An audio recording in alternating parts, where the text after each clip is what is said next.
रयत शिक्षण संस्थेच्या SM जोशी महाविद्यालय हडपसर या महाविद्यालयामध्ये संस्थेच्या विविध महाविद्यालयातील विद्यार्थिनीसाठी उन्हाळ्याच्या सुट्टीमध्ये निवासी स्पर्धा परीक्षा मार्गदर्शन केंद्राची सुरुवात मे 2009 या सालापासून केलेली आहे। सदर स्पर्धा परीक्षा मार्गदर्शन केंद्राच्या वतीनं गेली 10 वर्ष हा उपक्रम राबवला जातो। रयत शिक्षण संस्था CDC चे सर्व सदस्य व चेअरमन यांच्या मार्गदर्शनाने हा उपक्रम प्रत्येक वर्षी निवासी अशा स्वरूपाचा चालवला जातो। मात्र मार्च 2020 पासून कोविड-19 पॅन्डेमिक असल्यामुळे गेल्या वर्षी हा उपक्रम राबवता आला नाही। परंतु या मार्गदर्शनापासून विद्यार्थी वंचित राहू नयेत म्हणून महाविद्यालयानं एक 10 दिवसाचं हे ऑनलाईन शिबिर घेण्याचं ठरवलेलं आहे। आजच्या या शिबिराच्या उद्घाटन सोहळ्यासाठी रयत शिक्षण संस्थेचे सन्माननीय सचिव माननीय प्राचार्य डॉक्टर VS शिवणकर साहेब हे या शिबिराचं उद्घाटन करणार आहेत। मी माननीय प्राचार्य डॉक्टर VS शिवणकर साहेब यांचा आपणा सर्वांना परिचय करून देतो, कारण विविध महाविद्यालयातील विद्यार्थिनी आणि काही विद्यार्थी व सेवक सुद्धा या शिबिरामध्ये किंवा या ऑनलाईन शिबिरासाठी जॉईन झालेले आहेत। प्राचार्य डॉक्टर VS शिवणकर साहेब हे यांचं माध्यमिक शिक्षण हे रयत शिक्षण संस्थेच्या रा. माने पाटील विद्या मंदिर विसापूर तालुका तासगाव जिल्हा सांगली या ठिकाणी झालेलं आहे। साहेबांचं एज्युकेशनल क्वालिफिकेशन हे MSc PhD असून त्यांनी 1984 साली रसायनशास्त्रामध्ये BSc ही पदवी घेऊन शिवाजी विद्यापीठामध्ये ते प्रथम आलेले आहेत। MSc 1986 साली रसायनशास्त्र विषयामध्ये शिवाजी विद्यापीठामध्ये प्रथम येण्याचा सन्मान त्यांना प्राप्त झालेला आहे आणि त्यांनी PhD ही शैक्षणिक क्षेत्रातली सर्वोच्च डिग्री ही 2006 साली इन्स्टिट्यूट ऑफ सायन्स मुंबई येथून प्राप्त केलेली आहे। त्यांना 19 वर्षाचा टीचिंगचा अनुभव आणि गेली 16 वर्षे ते रयत शिक्षण संस्थेच्या विविध महाविद्यालयामध्ये प्रामुख्याने राजर्षी छत्रपती शाहू कॉलेज कोल्हापूर व कर्मवीर भाऊराव पाटील महाविद्यालय वाशी आणि सध्या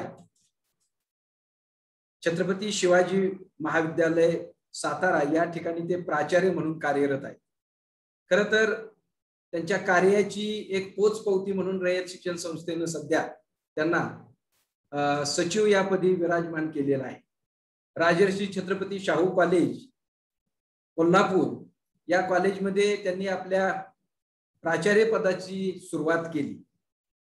अत्यंत प्रतिकूल परिस्थितीमध्ये असणाऱ्या त्या महाविद्यालयामध्ये त्यांनी भरपूर अशा स्वरूपाचा बदल केलेला आपल्याला दिसतो। इमारतीची बांधकाम असतील, विज्ञान विभाग त्या ठिकाणी विनाअनुदानित तत्वावर होता, तो 100% अनुदानावर करून महाविद्यालयाच्या जागेचा प्रश्न त्या ठिकाणी होता। UGC नवी दिल्ली यांच्याकडून विविध योजनेच्या माध्यमामधून जवळजवळ 1 कोटी रुपये तशा प्रतिकूल परिस्थितीमध्ये असणाऱ्या महाविद्यालयासाठी मिळवून त्या महाविद्यालयाचा कायापालट केलेला आहे। तिथून ते कर्मवीर भाऊराव पाटील कॉलेज वाशी या ठिकाणी कार्यरत होते। मुंबई विद्यापीठामध्ये बेस्ट कॉलेज पुरस्कार मिळवून देण्यामध्ये त्यांचा सिंहाचा वाटा आहे। मुंबई विद्यापीठातर्फे कम्युनिटी कॉलेज म्हणून त्या महाविद्यालयाला मान्यता प्राप्त करून दिली। हायर एज्युकेशन फोरम मार्फत मेरिट इन इनोव्हेशन हा पुरस्कार त्या महाविद्यालयाला प्राप्त झालेला आहे।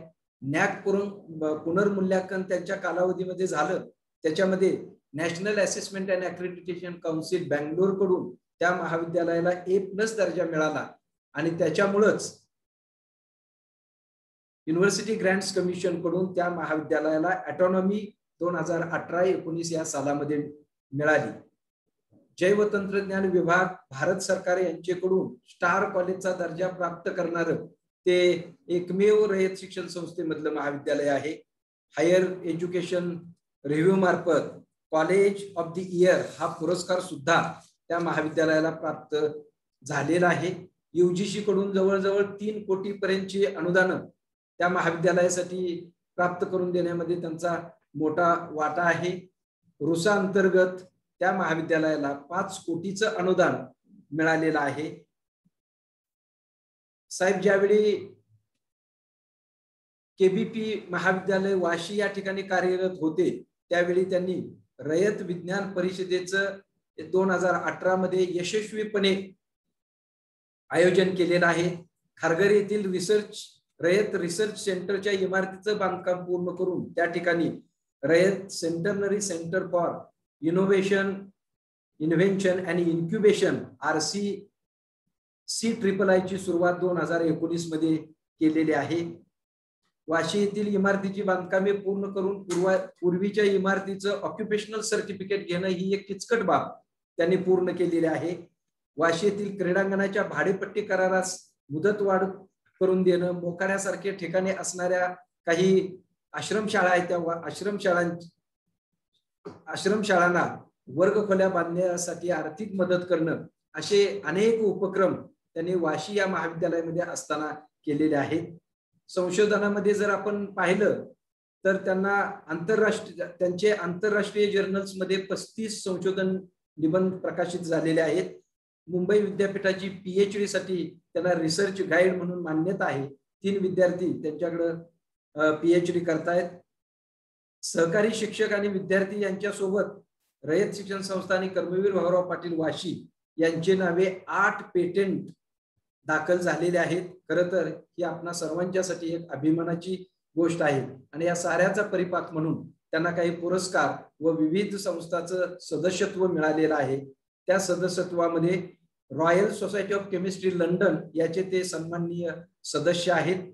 सिनेट सदस्य शिवाजी विद्यापीठ कोल्हापूर असेल, मॅनेजिंग काउन्सिल सदस्य रयत शिक्षण संस्था असेल, अजीव सदस्य इंडियन सायन्स काँग्रेस असेल किंवा अजीव सदस्य रयत शिक्षण संस्था, अशा अनेक वेगवेगळ्या बॉडीज मध्ये ते त्यांचं सदस्यत्व आहे.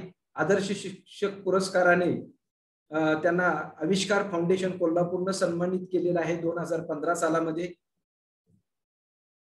आणि रयत शिक्षण संस्थेच्या शताब्दी वर्षाच्या निमित्तानं जी 40 लोकांची रयत शिक्षण संस्थेनं थिंक टँक डेव्हलप केलेली होती, त्या थिंक टँकचे ते सन्माननीय सदस्य आहेत.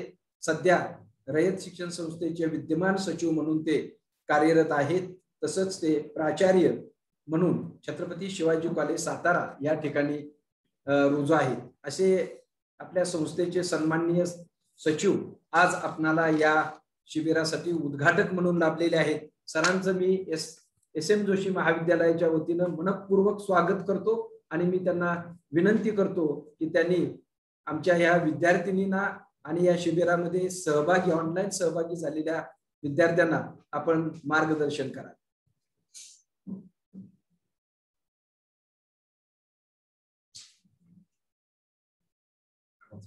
सर अनम्यूट व्हा. ओके, धन्यवाद प्राचार्य साहेब. थँक्यू साहेब. तुम्ही जेवढा वेळ माझी ओळख करून दिली त्यापेक्षा कमी वेळात मी उद्घाटन करणार आहे.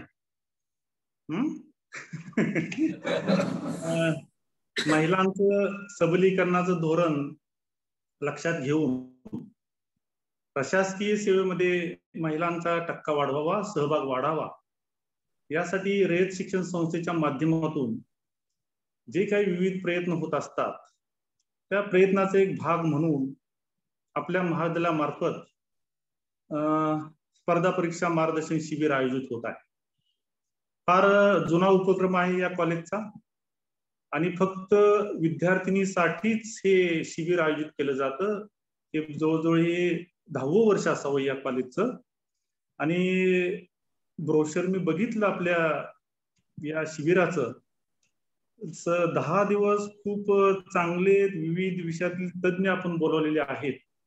स्पर्धा परीक्षेमध्ये यश मिळवलेले बरेचसे यातले मान्यवर आहेत आणि खऱ्या अर्थानं मुलांना म्हणजे मुलींना खूप फायदा होणार आहे याचा.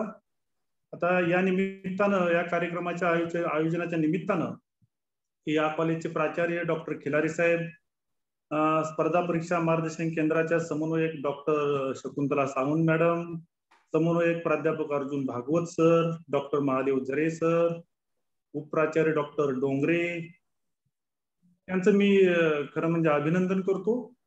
तसंच या शिबिरासाठी ऑनलाईन उपस्थित असणाऱ्या सर्व रयत शिक्षण संस्थेतील सर्व महाविद्यालयातील ज्या विद्यार्थिनी प्रतिनिधित्व करत आहेत त्या विद्यार्थिनींचं मी इथं स्वागत करतो या कार्यक्रमामध्ये. जर या मुली या कार्यक्रमाला जर उपस्थित असतील याचा अर्थ असा आहे की समाजासाठी काहीतरी योगदान द्यायची त्यांची इच्छा आहे. जवळजवळ 300च्या आसपास मुली जॉईन झालेल्या मला इथे दिसत आहेत. तर जर स्वतःचं व्यक्तिमत्व घडवायचं असेल आणि समाजासाठी काहीतरी योगदान द्यायचं असेल तर अशा लोकच सर्वसाधारणपणे प्रशासकीय सेवेमध्ये येण्याचा विचार करतात. अशा लोकांना प्रशासकीय सेवेशिवाय दुसरा कोणता पर्यायही नसतो. परंतु हे इतकं सोपंही नाही. त्याला खूप कष्ट करावे लागतात, नियोजनबद्ध प्रयत्न करावे लागतात, मेहनतीची जोड द्यावी लागते, तरच या क्षेत्रामध्ये त्यांना यश मिळू शकतं हे मला इथं नमूद केलं पाहिजे. विशेषतः आपण बघतो प्रशासकीय अधिकारी म्हणजे एक प्रकारचं ग्लॅमर असा आपण सर्वसाधारण समज असतो, परंतु ऍक्च्युअल परिस्थिती तशी नाही आहे. कारण या अधिकाऱ्यांना 24 तास काम करावं लागतं. आता आपण बघतो कोरोनाची परिस्थिती आहे, 12 महिने 24 तास त्यांचं काम चालू असतं. जेव्हा एखादी नैसर्गिक आपत्ती येते, पूर येतो, दुष्काळ येतो, अशा वेळी त्यांना 12 महिने 24 तास तिथं झटावं लागतं. सर्व समाजाचे काही प्रॉब्लेम्स असतील ते सर्व प्रॉब्लेम मिटवावे लागतात. म्हणजे एकूणच समाजसेवेचं ब्रीद घेऊन जर कोणी या क्षेत्रात येत असेल तर त्यांच्यासाठी खूप चांगलं क्षेत्र आहे एवढंच मला इथं म्हणायचं आहे. कारण समाजाला दिशा देण्याचं एक महत्वाचं कार्य हे अशा अधिकाऱ्यांच्या मार्फत होत असतं. आणि एकूणच समाजासाठी जगणं एवढंच ब्रीद जे मनी बाळगतात असे लोक म्हणजे आपल्या इथे विद्यार्थिनी असतील, अशा विद्यार्थिनी या क्षेत्रामध्ये येत असाव्यात किंवा याव्यात असं मला इथं प्रकर्षानं मला इथं नमूद केलं पाहिजे. आता मागाशी सांगितलं तसं की स्पर्धा परीक्षेची दुनिया जी आहे ती खूप मोठी आहे आणि हे करत असताना आपणाला अशा प्रकारच्या कार्यशाळेची गरज आहेच. मार्गदर्शन शिबिर असल्याशिवाय आपल्याला योग्य मार्गही सापडत नाही, ही गोष्ट खरी आहे. परंतु हे करत असताना हे फक्त 10 दिवस आपण शिबिरातलं ऐकून चालणार नाही. त्यात पार्टिसिपेट होऊन तेवढं आपल्याला फक्त तेवढंच महत्वाचं नाही. त्या 10 दिवसानंतरचे उरलेले दिवस आहेत वर्षातले, त्यामध्ये सुद्धा आपण भरपूर कष्ट केले पाहिजेत. अवांतर आपण वाचन केलं पाहिजे. जे काय वाचतो ते खोलवर जाऊन ते अभ्यास केला पाहिजे. मागील ज्या परीक्षा आहेत एमपीएससी असतील, यूपीएससी असतील किंवा इतर स्पर्धा परीक्षा असतील त्यांच्या प्रश्नपत्रिका मिळवून त्याचं विश्लेषण केलं पाहिजे. विशेष म्हणजे वर्तमानपत्र जी रोजची असतात त्याचं आपण सखोल वाचन केलं पाहिजे. मराठी वर्तमानपत्र वाचून चालणार नाही आपल्याला, त्याबरोबरच काही इंग्रजी वर्तमानपत्र टाइम्स ऑफ इंडिया असेल, इंडियन एक्सप्रेस असतील, यासारख्या वर्तमानपत्रांचंही दररोज आपल्याकडून वाचन झालं पाहिजे. कारण त्यामुळेच आपला शब्दसंग्रह वाढू शकतो. आणि याबद्दल वेबसाईटवर सुद्धा बरीचशी माहिती आपल्याला उपलब्ध असते. म्हणजे परीक्षेचा प्रकार कोणता आहे, अभ्यासक्रम कोणता आहे, हे सर्व आपल्याला माहिती मिळत असतेच. तरी सुद्धा या गोष्टीचं माहित असणं जनरल नॉलेज मिळण्याच्या दृष्टीनं खूप महत्वाचं आहे. सामान्य अध्ययन आपण ज्याला म्हणतो जनरल नॉलेज, हे आपण जर सर्व स्पर्धा परीक्षा बघितल्या तर अगदी पूर्व परीक्षेपासून ते मुलाखतीपर्यंत हे जे काही 3 टप्पे महत्वाचे असतात, पूर्व परीक्षा असते, त्यानंतर मुख्य परीक्षा असते, त्यानंतर मुलाखती असतात, हे जे काही सर्व जे घटक आहेत परीक्षांचे प्रत्येक वेळी हे जनरल नॉलेज आहे त्याचा भाग खूप मोठा आहे. आणि आपण बरीचशी मुलं त्यामध्ये कमी पडतो. आपण सिलेबसनुसार तयारी करायला जातो, परंतु अवांतर वाचन आपल्या हातून होत नाही आणि त्याचा तोटा आपल्याला भविष्यात खूप भोगावा लागतो, हे आपण लक्षात घ्या. मगाशी सांगितलं तसं वर्तमानपत्रामध्ये ज्या ज्या काही घडामोडी असतात, मग त्या क्रीडा संबंधित घडामोडी असतील, राजकीय घडामोडी असतील किंवा सामाजिक घडामोडी असतील, त्याचं आपण सविस्तर नोंदी ठेवल्या पाहिजे दररोज. विशेषतः मगाशी सांगितलं त्याप्रमाणे इंग्रजी वर्तमानपत्र वाचण्याचा आपण सराव केला पाहिजे. बाकी काही शासनाची बरीचशी मासिक असतात, ती सुद्धा दर महिन्याला येत असतात. विशेषतः लोकराज्यासारखं असो किंवा यशदाची काही मासिक आहेत, ज्याच्याकडून आपल्याला शासनाच्या योजना काय आहेत याची आपल्याला माहिती मिळत असते आणि मुलाखतीमध्ये त्या अनुषंगाने प्रश्न विचारले जाऊ शकतात. एकूणच हे काय अवांतर वाचन ज्याला आपण म्हणतो किंवा ज्यातून आपल्याला जनरल नॉलेज मिळतं, याचा जवळजवळ आपल्या सिलेक्शन मध्ये पूर्वीपासून म्हणजे पूर्व परीक्षेपासून मुलाखतीपर्यंत जर विचार केला तर 25 ते 30% वाटा असतो, हे आपण विसरून चालणार नाही. म्हणून आपण सुरुवातीपासूनच अशा वाचनाला खूप महत्व दिलं पाहिजे. आपण दूरचित्रवाणी बघतो, परंतु त्यावर आपण मनोरंजनात्मक कार्यक्रमच बघतो. एखादा मनोरंजनात्मक कार्यक्रम बघायला हरकत नाही, परंतु आपण एखादंच बातमीपत्र बघतो आणि बाकीचा सर्व वेळ आपण इतर मनोरंजक कार्यक्रम, स्पोर्ट्स वगैरे बघण्यासाठी घालवतो. यासाठी आपण थोडा गंभीरतेने विचार करायला हवा. आपल्याकडं इंटरनेटचं खूप एक प्रभावी माध्यम आपल्याकडे उपलब्ध झालेलं आहे. त्यातूनही आपल्याला बरीचशी माहिती मिळू शकते, त्यातून मार्गदर्शन उपलब्ध होऊ शकतं, तर त्याचाही आपण फायदा घ्यायला पाहिजे. सर्वात महत्वाची गोष्ट, जेव्हा आपला लेखी पेपर असतो, मुख्य पेपर, ज्यामध्ये आपल्याला लिखाण करावं लागतं, त्यामध्ये आपलं हस्ताक्षर कसं आहे याकडे सुद्धा लक्ष देण्याची गरज आहे. तर म्हणजे आपण असं म्हणतो की लहानपणापासूनच जे वळण लागतं अक्षराला वगैरे वगैरे, परंतु आपण आयुष्यभर विद्यार्थीच असतो आणि जे स्पर्धा परीक्षेसाठी जे वर्णनात्मक जे पेपर असतात त्यामध्ये हा जो महत्वाचा घटक आहे सुंदर हस्ताक्षर, ते आपण या वयामध्ये सुद्धा विकसित करू शकतो, हे लक्षात घ्या.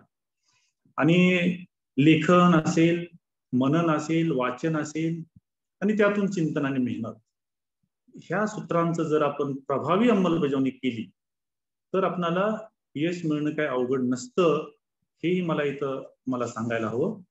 विशेषतः मुलाखती देत असताना आपलं संवादन कौशल्य कसं आहे याकडेही लक्ष द्यायला पाहिजे, कारण त्याचा बराचसा उपयोग तिथं सिलेक्शन होण्यामध्ये तुमचा होऊ शकतो. निबंध लेखन असेल, संवाद कौशल्य असेल, हे सर्व जमण्यासाठी, अंगीकारण्यासाठी आपणाला पुस्तकांचं वाचन केलं पाहिजे, साहित्याचं वाचन केलं पाहिजे. खरं म्हणजे हे लहानपणापासूनच हे बाळकडून मिळायला हवं. परंतु आताचा जमाना थोडा वेगळा आहे, ज्यामध्ये आपल्याला 4 भिंतीच्या आत आयुष्य काढावं लागतं. बरेच आता कोरोनासारखे दिवस आहेत, तर ती घरी बसूनच आपल्याला हे सर्व करावं लागतं. तर त्याचा एक फायदा म्हणून आपण ते स्वीकारलं पाहिजे, कारण बरंचसं तुमचं वेळ तुमचा दूरचित्रवाणी असेल किंवा आकाशवाणी असेल किंवा पुस्तक असेल, यामध्ये ज्या सकारात्मक ज्या बाजू आहेत त्या बाजू अंगीकारण्यासाठी त्याचा उपयोग केला पाहिजे. आता बरंचसं शिक्षण सध्या ऑनलाईन पद्धतीने चालू आहे आणि त्यातून कंटाळा येऊ शकतो आपल्याला, नॅचरल, स्वाभाविक आहे.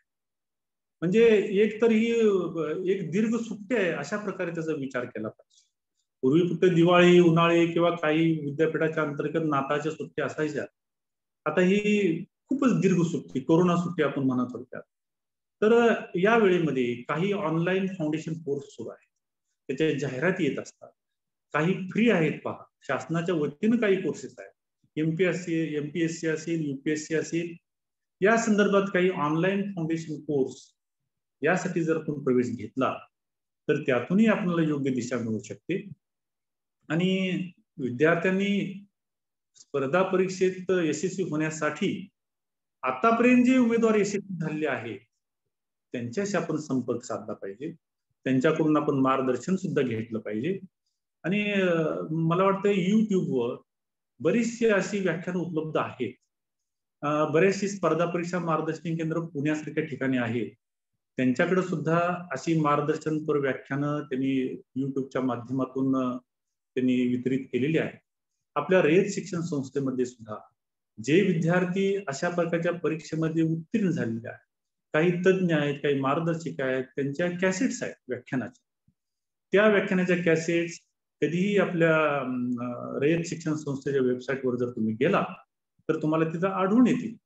त्याचप्रमाणे विविध मासिक असतात, वर्तमानपत्र आहेत, अनियतकालिका आहेत, नियतकालिका आहेत. त्यामध्ये ह्या स्पर्धा परीक्षेमध्ये जे विद्यार्थी यशस्वी झालेले आहेत आणि आता मोठ्या पदावर रुजू झालेले आहेत, त्यांच्या मुलाखती आलेल्या असतात. म्हणजे मी यशस्वी कसा झालो, मी एक प्रशासकीय अधिकारी म्हणून कसा घडलो, मी कशी तयारी केली, या प्रकारचे जे काही माहिती आहे ती माहिती आपण वाचली पाहिजे आणि त्याचं अनुपालन केलं पाहिजे, तर आपणाला 100% यश मिळू शकतं. आता बऱ्याच वेळा आपलं कसं होतं की बराचसा वेळ आपल्या आयुष्यातला निघून जातो. अशा अर्थाने निघून जातो की कधीतरी आपण कोणीतरी सांगितलं म्हणून ठरवतो स्पर्धा परीक्षा दिली पाहिजे. आता असं केल्यामुळं बराचसा वेळ आपला वाया जातो. 10वी 12वी पासून आपली मेंटॅलिटी, मानसिकता त्या दृष्टीने तयार झाली पाहिजे. तरी पण ठीक आहे, आपल्यामध्ये आता जे उपस्थित आहेत सहभागी विद्यार्थी जे अशा प्रकारच्या सेवेमध्ये जाऊ इच्छितात, काही जणांचा 10वी 12वी पासून ओढा असेल आणि त्यामुळे ते अभ्यास करत असतील, परंतु काही जण असे असतात जे आता पदवीचं शिक्षण घेत असताना त्यांच्या डोक्यामध्ये अशा प्रकारच्या सेवेमध्ये जायचा विचार आला असेल, ही सुद्धा तशी चांगली गोष्ट आहे. परंतु त्यासाठी खूप कष्टही घेतलं पाहिजे, खूप अभ्यासही केलं. पदवी अभ्यासाबरोबरच ह्या जर स्पर्धा परीक्षेचा आपण अभ्यास जर सुरू केला तर आपल्याला निश्चितच यश मिळू शकतं. परंतु अशा वेळेला एक लक्षात घ्या, जर पहिल्यापासून जर आपण अभ्यास करत असाल तर एक 2-3 अटेम्प्ट लागतात, तुम्हाला यश मिळू शकतं क्लास 1 किंवा क्लास 2 पोस्टवर. आणि परंतु जर उशिरा तुम्ही जर त्यामध्ये येत असाल, आवड निर्माण झाली असेल, पदवी परीक्षेला तुमची FY ला असाल किंवा SY ला असाल किंवा TY ला असाल, तर आपल्याला जास्त अभ्यास करण्याची गरज आहे. जे पहिल्यापासून अभ्यास करतात त्यांचा 50% अभ्यास जवळजवळ TY होईपर्यंत पूर्ण झालेला असतो. परंतु आपली ही अभ्यासाची सुरुवात असते काही जणांच्या बाबतीत. तर अशा वेळी आपण सातत्यानं अभ्यास करत राहणं, जिद्द बाळगणं, संयम, सकारात्मकता वगैरे वगैरे गोष्टी आपण शिकायला हव्यात. तसा आपला माइंडसेट तयार झाला पाहिजे, हे लक्षात घ्या. आणि पहिल्याच प्रयत्नात यश मिळणारी मुलं खूप कमी असतात, हे लक्षात घ्या. 2, 3, 4, 5 असं वेगवेगळ्या अशा प्रकारचे परीक्षा पास फेल होत पुढे जावं लागतं. त्यामुळं येईल ते अपयश आपण स्वीकारलं पाहिजे आणि ते स्वीकारून परत मेहनत घेऊन परत परीक्षा देणं आणि यशस्वी होणं हे आपल्या हातात असतं आणि ते आपण नेहमीच ते आपण अंगीकारलं पाहिजे. तर आपल्याला बऱ्यापैकी यश मिळू शकतं, हे मला इथं सांगायला हवं. मगाशी सांगितलं त्याप्रमाणे विशेषतः पदवीचे शिक्षण घेत असताना पदवीच्या अगोदर सुद्धा जेव्हा आपण 10वी पास होतो तेव्हा काही पालक जागरूक असतात, नाही असं नाही. आपल्या मुलाला एक प्रशासकीय सेवेतच घालवायचं आहे अशा तऱ्हेने काही पालक पहिल्यापासूनच प्रयत्न करत असतात. आता काही जुन्या पिढ्या सोडून द्या, ज्यांच्या आई वडिलांना माहितच नसायचं मुलगा काय करतो, परंतु आत्ताचे पालक सजग आहेत, ही अत्यंत आनंदाची आणि चांगली गोष्ट आहे. जे आपल्या पाल्याच्या विकासासाठी आयुष्याच्या चांगल्या घडामोडी घडण्यासाठी प्रयत्न करू शकतात. इथे एक गोष्ट मात्र लक्षात घेतली पाहिजे, सध्याच्या काळामध्ये परीक्षा देणाऱ्या विद्यार्थ्यांची संख्या खूप मोठ्या प्रमाणात वाढलेली आहे आणि त्यामुळं या परीक्षेची काठिण्य पातळी सुद्धा वाढवलेली आहे. त्यामुळं जितक्या लवकर आपण अभ्यासाला सुरू करू, जितकी जास्त मेहनत घेऊ, तितकं आपल्याला लवकर यश मिळवणं सोपं जातं. आणि असं मी बऱ्याच ठिकाणी असं मुलाखत देताना जे यशस्वी झाले त्यांचं वाचलेलं आहे. बऱ्याच जणांना 4-5 वेळा प्रयत्न करावे लागलेले आहे. पहिल्या किंवा दुसऱ्या प्रयत्नात यश मिळवणारे विद्यार्थी अत्यंत नगण्य आहे, हाताच्या बोटावर मोजणे इतपत आहे. त्यामुळं आपण या कार्यशाळेसाठी मार्गदर्शन शिबिरासाठी जॉईन झाला आहात तर अजून आपली वेळ गेलेली नाही. वेळ आपली कधीच जात नाही. मला वाटतं UPSC ला काहीतरी बंधन असतं अटेम्प्ट साठी, MPSC ला मला वाटतं असं काही बंधन नसावं. त्या वयाची अट जर आपण सोडली तर आपण किती वेळा अशा परीक्षेला बसू शकतो असं मला वाटतंय. मला काही डिटेल यातला अभ्यास नाही. या शिबिरामध्ये 10 दिवस हे शिबिर चालणार आहे. त्यामध्ये आपल्याला जे मार्गदर्शक इथं लाभलेले आहेत, तज्ञ मार्गदर्शक आहेत, ते याबद्दल आपल्याला महत्वाची माहिती देऊ शकतात. फक्त उशीर झालेलाच आहे. समजा तुम्ही सर्व मला वाटते पदवीचे सर्व पदवी अभ्यासक्रमाला प्रवेश घेणारे सर्व आहात, FY किंवा SYचे असा, त्यामुळे थोडा उशीर झालेला आहे. परंतु नो प्रॉब्लेम, आपण TYचं वर्ष पूर्ण होईपर्यंत सर्व 50% जरी अभ्यास स्पर्धा परीक्षेचा पूर्ण झाला तर नंतर एखाद्या वर्षामध्ये बाकीचे अटेम्प्ट घेत घेत आपण आपला अभ्यास पूर्ण करू शकतो. मगाशी सांगितलं तसं आपण वाचन, मनन, मार्गदर्शन या गोष्टी आपण केल्या पाहिजे. तर त्या दृष्टीने आपण जरूर प्रयत्न कराल अशी माझी खात्री आहे. आणि आता आपण शाखा तर निवडलेली असेलच, त्यामुळं याबद्दल मला काही जास्त माहिती द्यावं असं काही वाटत नाही.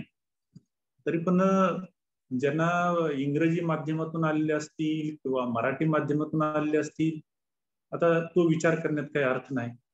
आता आपल्याला करिअर ज्या परीक्षामध्ये करायचं आहे, ज्या आपल्याला प्रशासकीय सेवेमध्ये जायचं आहे, तर त्यामध्ये जात असताना आपण आत्तापासूनच योजनाबद्ध रीतीने अभ्यास केला पाहिजे. आपल्या पदवी मिळवत असतानाच ते अवांतर वाचन असेल किंवा स्पर्धा परीक्षेचा सिलेबस असतो त्याचाही अभ्यास करून त्यामध्ये आपण मेहनत घेतली पाहिजे. तर आपल्याला हमखास क्लास 1 तर मिळेलच, क्लास 2 सुद्धा मिळू शकतं. तर कोणत्याही परिस्थितीत आपण धीर सोडता कामा नये, संयम बाळगला पाहिजे आणि ऑलवेज नेहमीच आपण पॉझिटिव्ह राहिलं पाहिजे, सकारात्मक राहिलं पाहिजे. आणि जर असेल तर ही परीक्षाच काय, आपण जीवनातल्या कुठल्याही परीक्षेमध्ये आपण पास होऊ शकतो, उत्तीर्ण होऊ शकतो, एवढंच मी इथं सांगू शकतो. आणि मी जास्त वेळ आपला घेत नाही. मी मगाशी प्राचार्य साहेबांना म्हणालो की तुम्ही ओळख जेवढ्या वेळेत करून दिली त्यापेक्षा कमी वेळेत मी माझं उद्घाटनाचं भाषण संपवतो. परंतु बोलत बोलत थोडं अवांतर बोलत गेलो. आता माननीय तेजस्वी सातपुते साहेबांचं आता व्याख्यान होणार आहे. मी अधिकारी होणारच, म्हणजे एवढा पॉझिटिव्ह ॲटिट्यूड आहे तिथं त्या विषयामध्येच. तर आपल्याला एक खूप चांगली मेजवानी, चांगल्या व्याख्यानांची, तज्ञ व्याख्यात्यांची तुम्हाला आदरणीय प्राचार्य डॉक्टर चंद्रकांत खिलारे साहेब यांच्या माध्यमातून उपलब्ध झालेली आहे. आपण या संधीचा, सुवर्ण संधीचा योग्य तो फायदा घ्यावा. मी तुम्हाला सर्व जे काही उपस्थित आता मान्य विद्यार्थी आहे, विद्यार्थिनी आहेत, सहभागी विद्यार्थिनी आहेत, त्यांनी चांगला प्रयत्न करावा, ते करतील.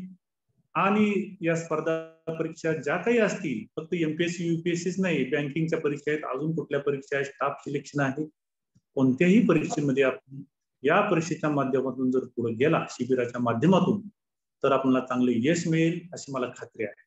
मी सर्व सहभागी विद्यार्थींना मी शुभेच्छा देतो पुढच्या भविष्यासाठी. सर्व आयोजक आहेत, आदरणीय प्राचार्य खिलारे साहेब, सर्व समन्वयक आहे, त्यांचे मी आभार व्यक्त करतो मला संधी दिल्याबद्दल. आणि माझं उद्घाटनाचा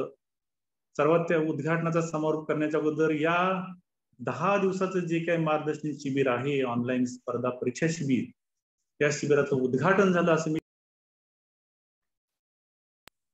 आणि माझं मनोगत संपवतो. धन्यवाद. Thank you very much sir. Thank you साहेब. थँक्यू.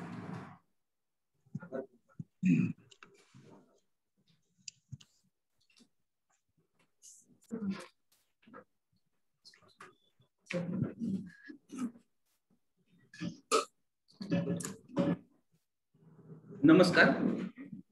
आज आपण रयत शिक्षण संस्थेच्या SN जोशी कॉलेज हडपसर पुणे यांच्या वतीने आयोजित विद्यार्थिनींसाठी 10 दिवसीय ऑनलाईन स्पर्धा परीक्षा मार्गदर्शन शिबिर याच्या पहिल्या दिवशी आपण ऑनलाईन एकत्र आलेलो आहोत. या निमित्तानं या शिबिराचं उद्घाटन करण्यासाठी रयत शिक्षण संस्थेचे सचिव आदरणीय प्राचार्य डॉक्टर विठ्ठल शिवणकर साहेब यांनी आत्ताच या 10 दिवसीय शिबिराचं उद्घाटन ऑनलाईन पद्धतीने का होईना पण खूप चांगल्या शब्दांनी केलेलं आहे. साहेब, आपण आमच्या या ऑनलाईन सहभागी झालेल्या विद्यार्थिनींसाठी आपण शुभेच्छा दिल्या. त्यानंतर अभ्यास कसा करावा हे अतिशय शिस्तबद्ध पद्धतीने सांगितलं. अभ्यासाचं नियोजन कसं करावं हेही सांगितलं. वाचन, चिंतन, मनन करून वेळेचं नियोजन करून निश्चित पद्धतीनं आयुष्यामध्ये पुढे येण्यासाठी विद्यार्थिनींनी काय केलं पाहिजे यासाठी विद्यार्थिनींना मोटिवेट केलं. साहेब, निश्चित पद्धतीनं आपण केलेल्या या मार्गदर्शनाचा लाभ फायदा आमच्या विद्यार्थिनी करून घेतील आणि भविष्यामध्ये निश्चित चांगल्या पद्धतीने यशस्वी होतील. साहेब, आपण आपला बहुमोल वेळ आम्हाला दिल्याबद्दल महाविद्यालयाच्या वतीनं स्पर्धा परीक्षा केंद्र, बँकिंग स्पर्धा परीक्षा केंद्र, आमचे महाविद्यालयाचे आदरणीय प्राचार्य डॉक्टर चंद्रकांत खिलारे साहेब, आम्हा सर्वांच्या वतीनं आपलं मनपूर्वक या ठिकाणी आभार मानतो. आणि यानंतर लगेचच आपण उद्घाटन झाल्यानंतर पुढचा सेशन जो आहे तो आपण या ठिकाणी लगेचच सुरू करू. धन्यवाद. थँक्यू साहेब. Thank you.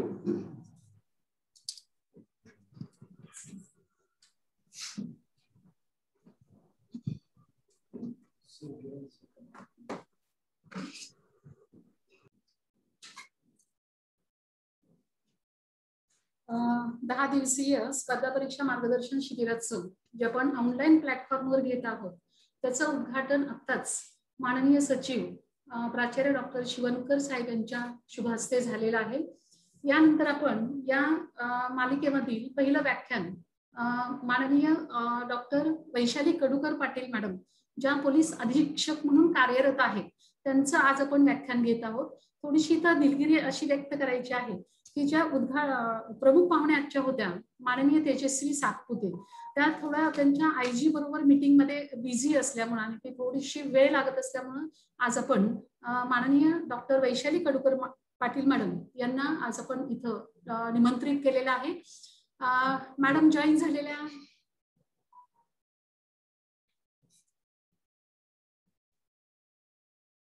Hello Kadukar Patil madam. Madam, आपणाला विनंती आहे की आपण अनम्यूट व्हावं. येस मी जॉईन झालेली आहे. Thank you very much. Thank you madam and welcome. आज आपल्या सर्व विद्यार्थ्यांना सांगायला आवडेल की आजचा जो आपला व्याख्यानाचा विषय आहे तो मी अधिकारी होणारच, आणि यासाठी अजून आपल्याला त्याच ताकदीच्या जे आजचे प्रमुख पाहुणे मिळालेले आहेत त्या म्हणजे डॉक्टर वैशाली कडूकर पाटील मॅडम. यांच्याबद्दल मी थोडक्यात परिचय करून द्यायला मला आवडेल. मॅडमचं बेसिक एज्युकेशन आहे ते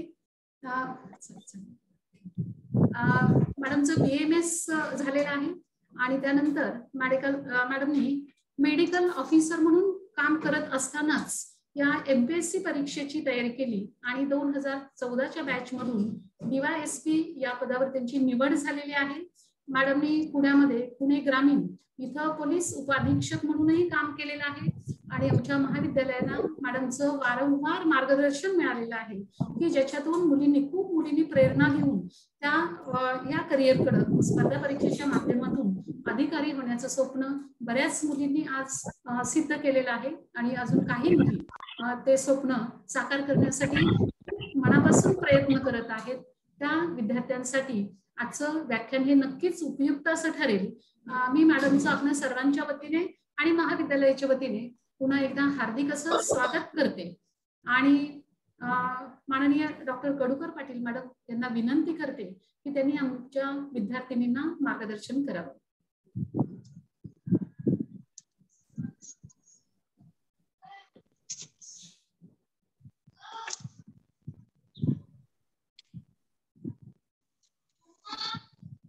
थँक्यू मॅडम. थोडं within short period of notice आपण मला ही meeting online Zoom meeting join करण्याबाबत सांगितलेलं आहे.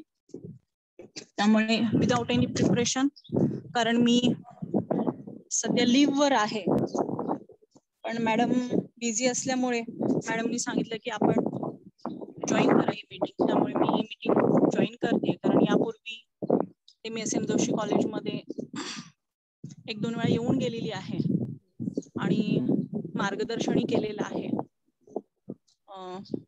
तर या ठिकाणी वाटतं स्पर्धा परीक्षेची तयारी व्याख्यानमालेमध्ये मला वाटतं फर्स्ट लेक्चर जे आहे ते तेजस्वी सातपुते मॅडमचं होतं आणि विषय होता मी अधिकारी होणारच.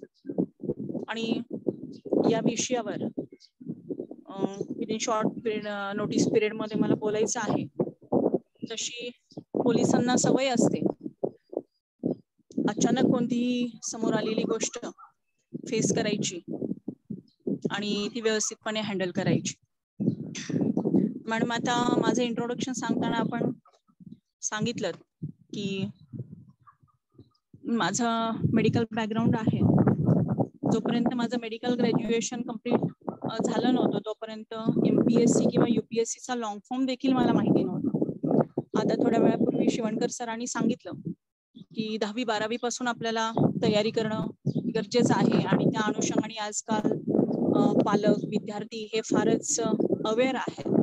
एक्सपोजर त्यांना भरपूर आहे, वेळ आहे त्यांच्याकडे. तर आमच्या कालावधीत महाराष्ट्रात असं म्हटलं जायचं उत्तम शेती, मध्यम व्यापार आणि कनिष्ठ नोकरी हे सूत्र होतं एक 10 वर्षापूर्वीचं महाराष्ट्रात. पण हळूहळू कॉम्पिटेटिव्ह एक्झामसाठी अवेअरनेस वाढत गेला आणि कॉम्पिटेटिव्ह एक्झामकडे किंवा प्रशासकीय सेवेकडे बघण्याचा लोकांचा दृष्टिकोन बदलत गेला आणि पालक देखील जास्त सजग झाले आणि त्यांनी आपल्या मुलांना मार्गदर्शन देणं, त्यांचं करिअर सिलेक्ट करणं, त्यांना एक्सपोजर देणं ह्या गोष्टी सुरू केल्या. तर आम्ही जेव्हा प्रिपरेशनला सुरुवात केली, आता लॉकडाऊनमुळे ही MPSC ची जी एका वर्षाची सायकल होती ही डिस्कंटिन्यू झालेली आहे. कारण आता मध्ये एक 4-5 वर्ष छान प्रत्येक वर्षी बॅचेस निघाल्या. आम्ही जेव्हा एक्झाम देत होतो तेव्हा सुद्धा 4-5 वर्षामध्ये एक बॅच बाहेर पडायची. त्यामुळे वेटिंग पिरियड खूप होता आणि वेटिंग पिरियड जास्त असल्यामुळे ऑब्व्हियसली कट थ्रोट कॉम्पिटिशन असल्यामुळे मुलं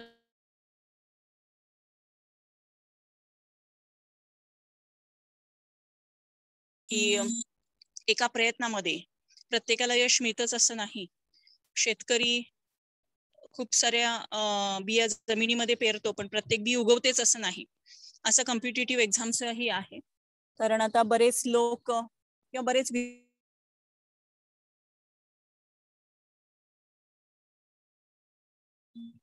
अटेम्प्टला असतात आणि याच्यामध्ये सक्सेस रेट जो आहे हा फार कमी आहे. सुदैवाने वेकन्सीज वाढलेल्या आहेत, त्यामुळे नंबर ऑफ वेकन्सी वाढल्यामुळे आपल्याला जागा जास्त उपलब्ध होतात. तर यासाठी स्टुडंट्सनी तयारी करणं, कारण कॉम्पिटिशन हे प्रत्येक ठिकाणी आहे. तर ही तयारी करत असताना मला वाटतं मी 2016 मध्ये देखील SM जोशी कॉलेजला आले होते. त्यानंतर 2018ला आले असेल, 18 की 19 आठवत नाही मला, आले होते मी. त्यावेळेला देखील मी विद्यार्थ्यांशी संवाद साधला होता. तर या ज्या गोष्टी आहेत, मी अधिकारी होणारच, प्रत्येकाला वाटत असतं. प्रत्येक जण हे स्वप्न उराशी बाळगून असतो आणि प्रत्येक विद्यार्थ्याच्या सोबत त्याचे आई वडील देखील हे स्वप्न उराशी बाळगून असतात की माझा मुलगा आता किंवा माझी मुलगी आता विद्यार्थी होणारच, अधिकारी होणारच. आणि हे स्वप्न सत्यात उतरवण्यासाठी जे कष्ट करावे लागतात त्या कष्टाला दुसरा कोणताही पर्यायी मार्ग नाही. There is no alternative for hard work and there is no shortcut for success. त्यामुळे आपल्याला नियमित अभ्यास करणं, नियमित हार्डवर्क करणं हे फार गरजेचं आहे. दुर्दैवाने असं होतं की आपण जे कॉम्पिटेटिव्ह एजमध्ये ज्या कॉम्पिटिशनला उतरलेलो आहोत त्या कॉम्पिटिशनमध्ये आपण दुसऱ्याशी आपली तुलना करत असतो. दुसऱ्याला किती मार्क पडले, दुसरा माझ्यापेक्षा कोणत्या विषयात जास्त वरचढ आहे, ह्या गोष्टी आपण पाहत असतो आणि त्यामध्ये आपला वेळ वाया जातो. तर माझं या ठिकाणी विनंती राहील सर्व विद्यार्थ्यांना की ही कॉम्पिटिशन जी आहे पहिली स्वतःशी आहे. आजपेक्षा उद्या किंवा कालपेक्षा आज तुम्ही किती बेटर आहात, किती नॉलेज तुमच्यामध्ये ऍड झालेलं आहे पाहणं फार गरजेचं आहे. कारण competitive exam, preparation for competitive exam as a aspirant म्हणून तुम्ही तयारी करत असता. ती तयारी करत असताना ही तयारी तुम्हाला एक वेल इन्फॉर्म्ड सिटीजन, रिस्पॉन्सिबल सिटीजन म्हणून तयार करत असते. आणि विषय देखील असेच असतात की at the end of preparation तुम्ही एक वेल इन्फॉर्म्ड सिटीजन म्हणून तयार होता. आणि ही कॉम्पिटिटिव्ह एक्झाम साठी तयारी करण्याचा सर्वात मोठा फायदा हा विद्यार्थ्याला होत असतो. कारण प्रत्येक जण यामध्ये सक्सेसफुल होतोच असं नाही, पण जो तयारी करतो, जो मनापासून तयारी करतो, ती प्रत्येक गोष्टीला सामोरे जाण्यासाठी तयार असतो. हे या कॉम्पिटिटिव्ह एक्झाम मध्ये आपल्याला शिकायला मिळतं. कारण जो व्यक्ती आपल्या देशाची, आपल्या राज्याची भूगोल आणि इतिहास जाणत नाही, मला नाही वाटत तो या देशाचा चांगला नागरिक बनू शकेल. कारण आपण चांगलं नागरिक बनण्यासाठी प्रथमतः आपल्या देशाची जी काही माहिती आहे, आपण ज्या देशात राहतो त्याच्याबद्दलची इत्यंभूत माहिती आपल्याला असणं फार आवश्यक असतं. आणि कॉम्पिटिटिव्ह एक्झामचे हे एक ऍडव्हान्टेज आहे की ऍटलिस्ट तुम्ही वेल इन्फॉर्म्ड सिटीजन म्हणून राहता. तुम्हाला वेगवेगळे मार्ग एक्सप्लोअर करायला मिळतात, वेगवेगळे अव्हेन्यूज लक्षात येतात. आणि या दृष्टीने तयारी करणं हे फारच महत्वाचं असतं. आमची जी तयारी सुरू झाली, जसं मी म्हटलं होतं की मला इनफॅक्ट जेव्हा मी डिसिजन घेतलं MPSC एक्झाम द्यायचं, त्यावेळेला मला MPSC किंवा UPSC म्हणजे या अक्षरांचा लॉंग फॉर्म देखील माहिती नव्हता. आणि असं कोणी मार्गदर्शकही नव्हतं की जे गाईड करेल, ज्यांनी माझी वेळ आणि ज्यांनी माझी एनर्जी वाचेल. त्यामुळे जी सुरुवात केली ती शून्यापासून केली आणि स्वतः सगळे मार्ग चोखंदळायला सुरुवात केली. आणि यामध्ये मी दिल्लीला गेले. दिल्लीला त्या ठिकाणी मी UPSCचा फर्स्ट अटेम्प्ट दिला. आणि सुदैव की दुर्दैव मला नाही माहिती, पण फर्स्ट अटेम्प्ट मध्ये मी प्री क्लिअर केली UPSCची. आणि त्याच्यानंतर प्रश्न पडला की मेन्सची तयारी कशी करायची, कारण सेकंड ऑप्शनल माझा तयार नव्हता. GS सोसो होतं आणि मेन्स साठी फक्त आय थिंक 47 डेजची टाइम पिरियड होता बिटवीन प्री रिझल्ट आणि मेन्स एक्झाम. आणि याच्यामध्ये इतकं सगळं गोंधळून गेल्याचं वातावरण होतं. आणि त्यावेळेला मी ठरवलं की मी ही मेन्स नाही देणार, मी परत एकदा प्रयत्न करेन. पण त्यावेळेला माझी मम्मी, जी नेहमी माझ्या सोबत राहिली, एक आधारस्तंभ म्हणून माझ्या सोबत राहिली, तिने मला हेच सांगितलं की तुला मार्क्स किती पडतात इट डझंट मॅटर, पण ऍटलिस्ट तू फर्स्ट अटेम्प्ट मध्ये तुला कळू शकेल की व्हेअर यू स्टँड्स, की तू कुठे आहेस या कॉम्पिटिशन मध्ये, हे कळेल तुला. कारण प्रत्येक जण फर्स्ट अटेम्प्ट मध्ये प्री क्लिअर करतातच असं नाही. लकीली तू केलेला आहे तर तू मेन्स अपियर कर.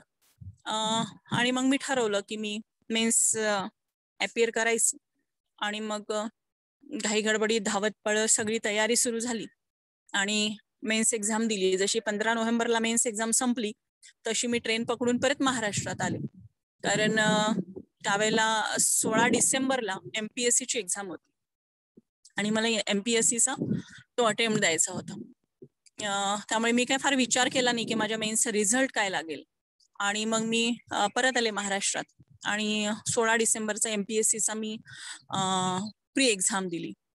आणि या ठिकाणी तयारी करत असताना जो UPSCला जी आपण तयारी करतो, तर UPSC मध्ये world in general and India in particular हा अप्रोच असतो आपला.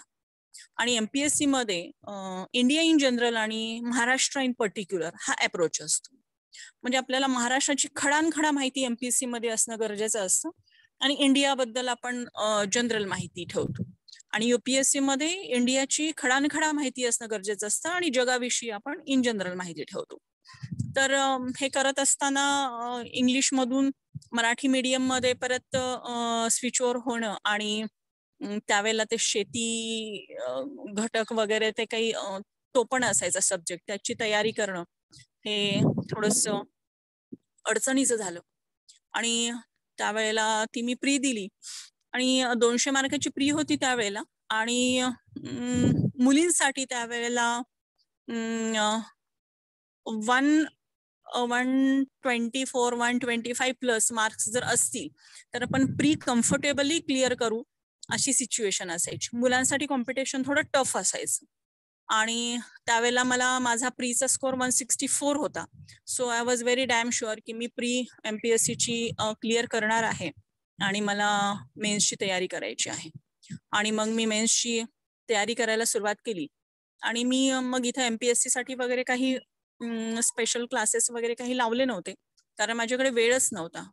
मीनवाईल मी कर्वे रोडच्या सह्याद्री हॉस्पिटलला जॉब करत होते आणि मग जॉब करता करता मग मी एक्झाम मेन्सची डेट जशी डिक्लेअर झाली तशी मी 1-2 महिन्याची लीव्ह घेतली आणि आनंद अभ्यासिका आहे आपली नागनाथ पारच्या तिथे, त्या आनंद अभ्यासिकेमध्ये मी अभ्यास करायची, सेल्फ स्टडी. आणि मग बाकीच्यांचा प्रिपरेशन हे मराठी मीडियम मध्ये चालू असायचा आणि माझा अभ्यास हा इंग्लिश मीडियम मध्ये चालू असायचा. आणि MPSCच्या नोट्स त्यावेळेला कोणाकडे इंग्लिशमध्ये मिळणं हे फार अडचणीचं असायचं आणि त्यामुळे मग स्वतःचे नोट्स तयार करणं आणि तो अभ्यास करणं हा थोडासा टफ जॉब होता माझ्यासाठी. आणि जवळपास मी सकाळी 7 वाजता जे अभ्यासिकेमध्ये बसायचे ते रात्री 10 वाजेपर्यंत असायचे मी कंटिन्यू. 2 महिने असे सकाळी 7 ते रात्री 10 असा माझा अभ्यास चालू असायचा. आणि ग्रुप डिस्कशन पण होतं. मी कोणत्या इन्स्टिट्यूटला किंवा कोचिंग क्लासेसना मी जॉईन नव्हते, त्यामुळे माझा ग्रुप फार लिमिटेड होता. माझ्या 2-3 मैत्रिणींचाच ग्रुप होता फक्त. तर आम्ही ते डिस्कस करायचो. पण यामध्ये एक विषय हा होता की तयारी करत असताना, MPSCची तयारी करत असताना मी एक गोष्ट फार कटाक्षाने पाळली, ती म्हणजे अगोदरच्या 10 वर्षांचे प्रश्न मला सगळे तोंडपाठ होते. सगळ्यात पहिलं मी जे काय केलं तर अगोदरच्या 10 वर्षाचे सगळे प्रश्न मी तोंडपाठ केले. उत्तर नाही, मी प्रश्न तोंडपाठ केले आणि त्याच्यानंतर मी सिलेबस वाचला. त्यामुळे सिलेबस आणि प्रश्न गेल्या 10 वर्षातले हे मला अगदी मुखोद्गत होते आणि त्यामुळे मला लक्षात आलं की कोणत्या सब्जेक्टवर कशा प्रकारचे प्रश्न विचारले जातात. सब्जेक्टचं नाव काढलं की मला सगळे ते माझ्या डोळ्यासमोर प्रश्न असायचे. त्यामुळे लक्षात आलं की पॅटर्न काय असू शकतो, एक्सपेक्टेड काय आहे, MPSCला आपल्याकडून काय हवं आहे ते त्या प्रश्नांमधून कळायचं. आणि ते प्रश्न एकदा कळायला लागल्यानंतर मग उत्तर तयार करणं हे फार अवघड नसतं, कारण आपण टेलर मेड आन्सर कुठल्याही प्रश्नामध्ये बसवू शकत नाही. तुमचं जे आन्सर आहे ते प्रश्नानुसार तयार करावं लागतं. त्यामुळे आपण अगोदर उत्तर तयार करून ठेवलं आणि तिथे तो शब्द दिसला की बाबा द्या चिकटून ते आन्सर, असं नाही होत त्या ठिकाणी. तर त्यासाठी तुम्हाला प्रश्न माहिती असणं फार गरजेचं आहे. त्यामुळे तुम्ही प्रिपरेशन करताना पहिल्यांदा ही गोष्ट लक्षात ठेवा की तुम्हाला प्रिव्हियस मिनिमम 10 इयर्सची क्वेश्चन बँक तुम्हाला सगळी तोंड पाठ असली पाहिजे टॉपिक नुसार. आणि तो टॉपिक तुमच्या समोर आल्यानंतर त्याचं जे आपण अनालिसिस करतो त्या आन्सर्सचं, मग मल्टिपल चॉईस क्वेश्चन्स असू दे, प्रीला तर मल्टिपल चॉईस क्वेश्चन्स असतात, तर याचं रिव्हर्स इंजिनिअरिंग करणं फार गरजेचं असतं. मल्टिपल चॉईस क्वेश्चन्स मध्ये आता तर निगेटिव्ह मार्किंग आहेत, आमच्या वेळेला निगेटिव्ह मार्किंग नव्हते, तर मल्टिपल चॉईस क्वेश्चन्स मध्ये रिव्हर्स इंजिनिअरिंग वापरणं फार गरजेचं असतं. ABCD हे चॉईसेस असतात तुमच्याकडे, त्यातला एक करेक्ट ऑप्शन तुम्हाला सिलेक्ट करायचा असतो. पण एक करेक्ट ऑप्शन सिलेक्ट करत असताना 3 ऑप्शन जे आहेत ते इनकरेक्ट का आहेत हे माहिती असणं फार गरजेचं आहे. हे रिव्हर्स इंजिनिअरिंग आपला अभ्यास जेव्हा त्या टॉपिकवर आपली पकड असते, पूर्ण आपल्या टॉपिकचा पूर्ण अभ्यास झालेला असतो, त्याच वेळेला ही पकड येऊ शकते आणि त्याच वेळेला रिव्हर्स इंजिनिअरिंग, ज्याला आपण पॅरलल थिंकिंग म्हणतो, किंवा ABCD दिलेला आहे ना, तर A माझं आन्सर बरोबर आहे तर B का रॉंग आहे, C का रॉंग आहे आणि D का रॉंग आहे हे मला माहिती असणं फार गरजेचं असतं. आणि जेव्हा आपण उत्तर देतो की B या कारणासाठी रॉंग आहे, C या कारणासाठी रॉंग आहे आणि D या कारणासाठी रॉंग आहे, तर तुमचे ऍट अ टाइम 4 क्वेश्चनचे आन्सर तयार होतात. आणि जोपर्यंत तुम्ही अशी अनालिटिकल स्टडी करत नाही तोपर्यंत तुमची स्टडी ती पूर्ण होत नाही. मग तुम्ही कितीही वेळा वाचा, कितीही वेळा रिव्हिजन करा, यासाठी अनालिटिकल स्टडी करणं हे फार महत्वाचं असतं. आणि हे आपण तेव्हा करू शकतो जेव्हा त्या विषयावरची आपली पकड ही परिपूर्ण असते. म्हणजे इंडियन इकॉनॉमी मध्ये 5 इयर प्लॅनिंग हा चॅप्टर आला की आपल्या डोळ्यासमोर कसे आतापर्यंतचे सगळे 5 इयर प्लॅन्स पटापटा आले पाहिजेत. प्रत्येक प्लॅनचा प्रिन्सिपल काय आहे, ऑब्जेक्टिव्ह काय आहेत, काय काय त्यामध्ये नवीन गोष्टी आल्या गेल्या, ह्या सगळ्या गोष्टी आपल्याला माहिती असणं फार गरजेचं असतं. आणि यासाठी ग्रुप डिस्कशन हे देखील फार महत्वाचं असतं. त्यामुळे तुम्ही कॉम्पिटिटिव्ह एक्झामसाठी तयारी करत असताना तुमचा ग्रुप कसा असतो, तुमची संगत कोणाशी आहे, तुमची सोबत कोणाशी आहे, हे फार महत्वाचं असतं. ही सोबत, ही मैत्री तुम्हाला एकतर वरपर्यंत घेऊन जाते, नाहीतर आहे त्या ठिकाणीच ठेवते. तर त्यामुळे कॉम्पिटिटिव्ह एक्झाम मध्ये ग्रुप डिस्कशन करत असताना, कारण ग्रुप डिस्कशन मध्ये आपली जी एनर्जी असते ती एनर्जी बऱ्यापैकी म्हणजे योग्य दिशेने वापरली जाते. कारण प्रत्येकाला वाटत असतं की आपण जो विचार करतो तेच योग्य आहे असं प्रत्येकाला वाटत असतं. आणि त्या म्हणजे एकट्याने घरात बसून अभ्यास करणं किंवा स्वतःला रूम मध्ये कोंडून घेणं, म्हणजे असं एक शेल तयार करणं आणि त्यामध्ये म्हणजे तुम्ही मग 15-15, 20-20 तास अभ्यास केला तरी सुद्धा त्या अभ्यासाला म्हणावं इतकं म्हणजे उपयोग होत नाही त्याचा. कारण आपल्याला असं वाटत असतं की माझ्या दृष्टीने जे महत्वाचं आहे, मला जे योग्य वाटतं ते मी करते, पण नॉट नेसेसरी कॉम्पिटिटिव्ह एक्झामसाठी ते सफिशियंट असेल. आणि या गोष्टी तुम्हाला ग्रुप डिस्कशन मधून कळून येतात. कारण प्रत्येकाचं परसेप्शन, प्रत्येकाचा त्या एखाद्या घटनेकडे बघण्याचा दृष्टिकोन हा वेगळा असतो. आणि हा वेगळा दृष्टिकोन हा आपण डिस्कस केल्याशिवाय लक्षात येत नाही. आणि होतं कसं कॉम्पिटिटिव्ह एक्झाम मध्ये मी यासाठी असं बोलले की तुमची सोबत कोणाची आहे, तुमचा ग्रुप कोणाचा आहे, हा फार महत्वाचा असतो.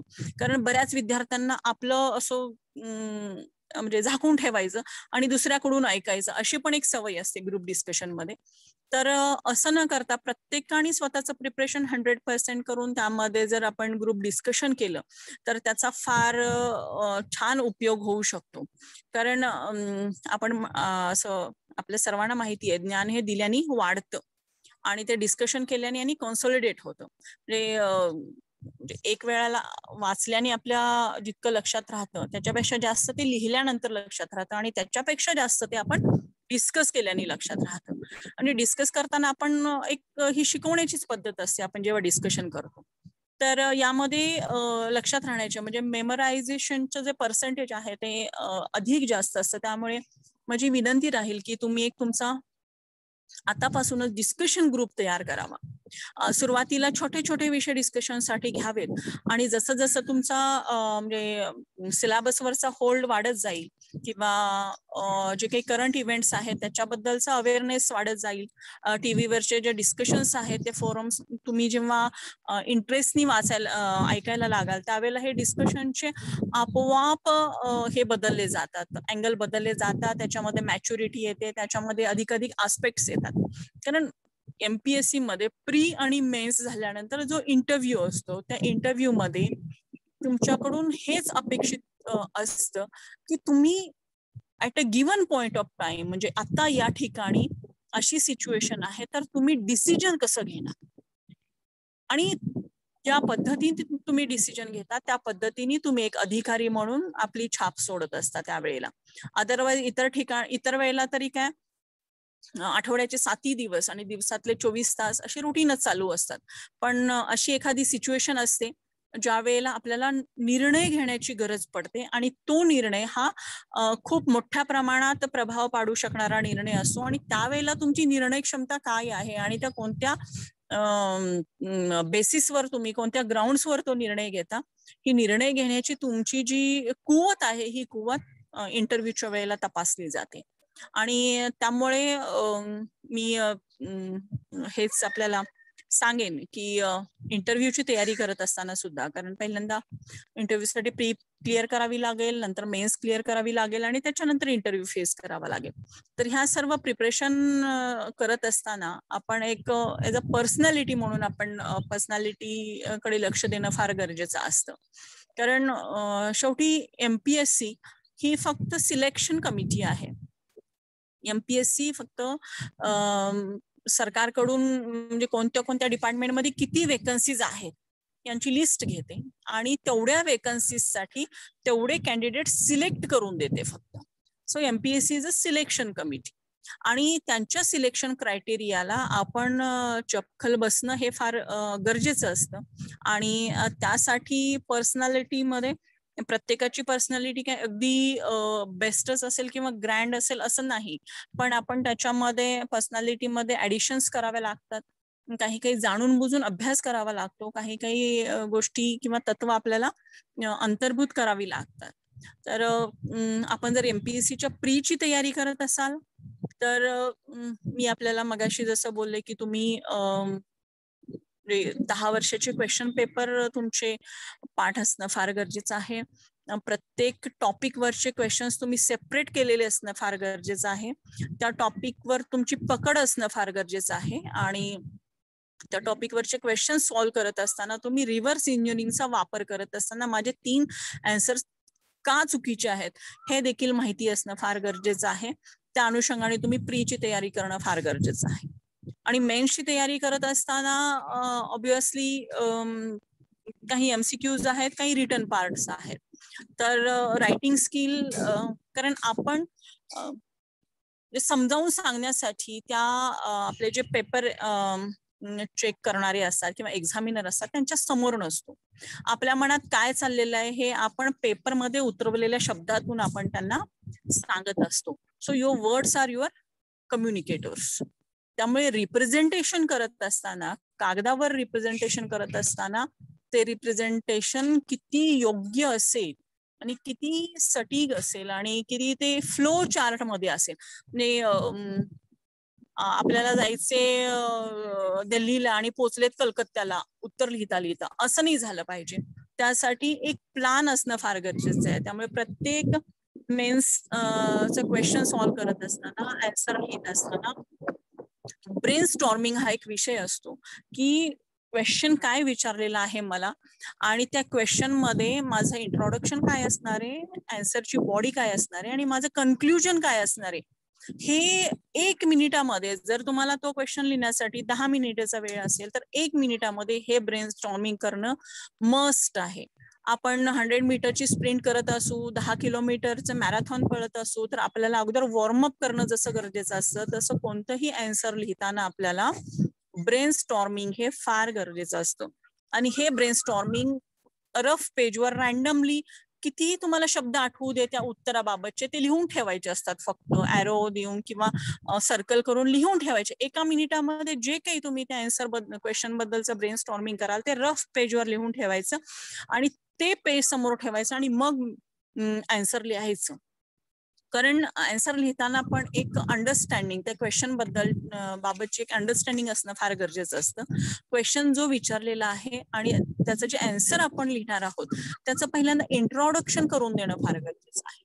म्हणजे आपण एक्झामिनरला किंवा आपला जो पेपर चेक करणारे व्यक्ती आहेत, जे अधिकारी आहेत, त्यांना आपण त्या विषयाचे इंट्रोडक्शन करून देतोय पहिल्या 2-3 वाक्यामध्ये आणि नंतरच्या बॉडीमध्ये आपण त्यांना ऍक्च्युअल आन्सर काय आहे हे सांगतोय. आणि नंतर शेवटी जे कन्क्लुजनचा पॅरेग्राफ असतो त्या पॅरेग्राफ मध्ये की ऍज अ ब्युरोक्रॅट किंवा ऍज अ डिसिजन मेकर माझं काय कन्क्लुजन आहे त्या क्वेश्चनच्या आन्सर बद्दलचं, हे तुमचं कन्क्लुजन तिथं असणं हे मस्ट आहे. मग ते काहीही असो तुमचं कन्क्लुजन हे मस्ट आहे. कारण ही छाप जी एक्झामिनरवर तुमची पडणार आहे की एक अधिकारी म्हणून तयार होत असताना किंवा एक अधिकारी म्हणून तुम्ही स्वतःला त्यांच्या समोर ठेवत असताना त्यांनी तुम्हाला का सिलेक्ट करावं, त्यांनी तुम्हाला का मार्क द्यावेत, तर तुम्ही त्यांच्या मेंदूत घुसणं फार गरजेचं असतं.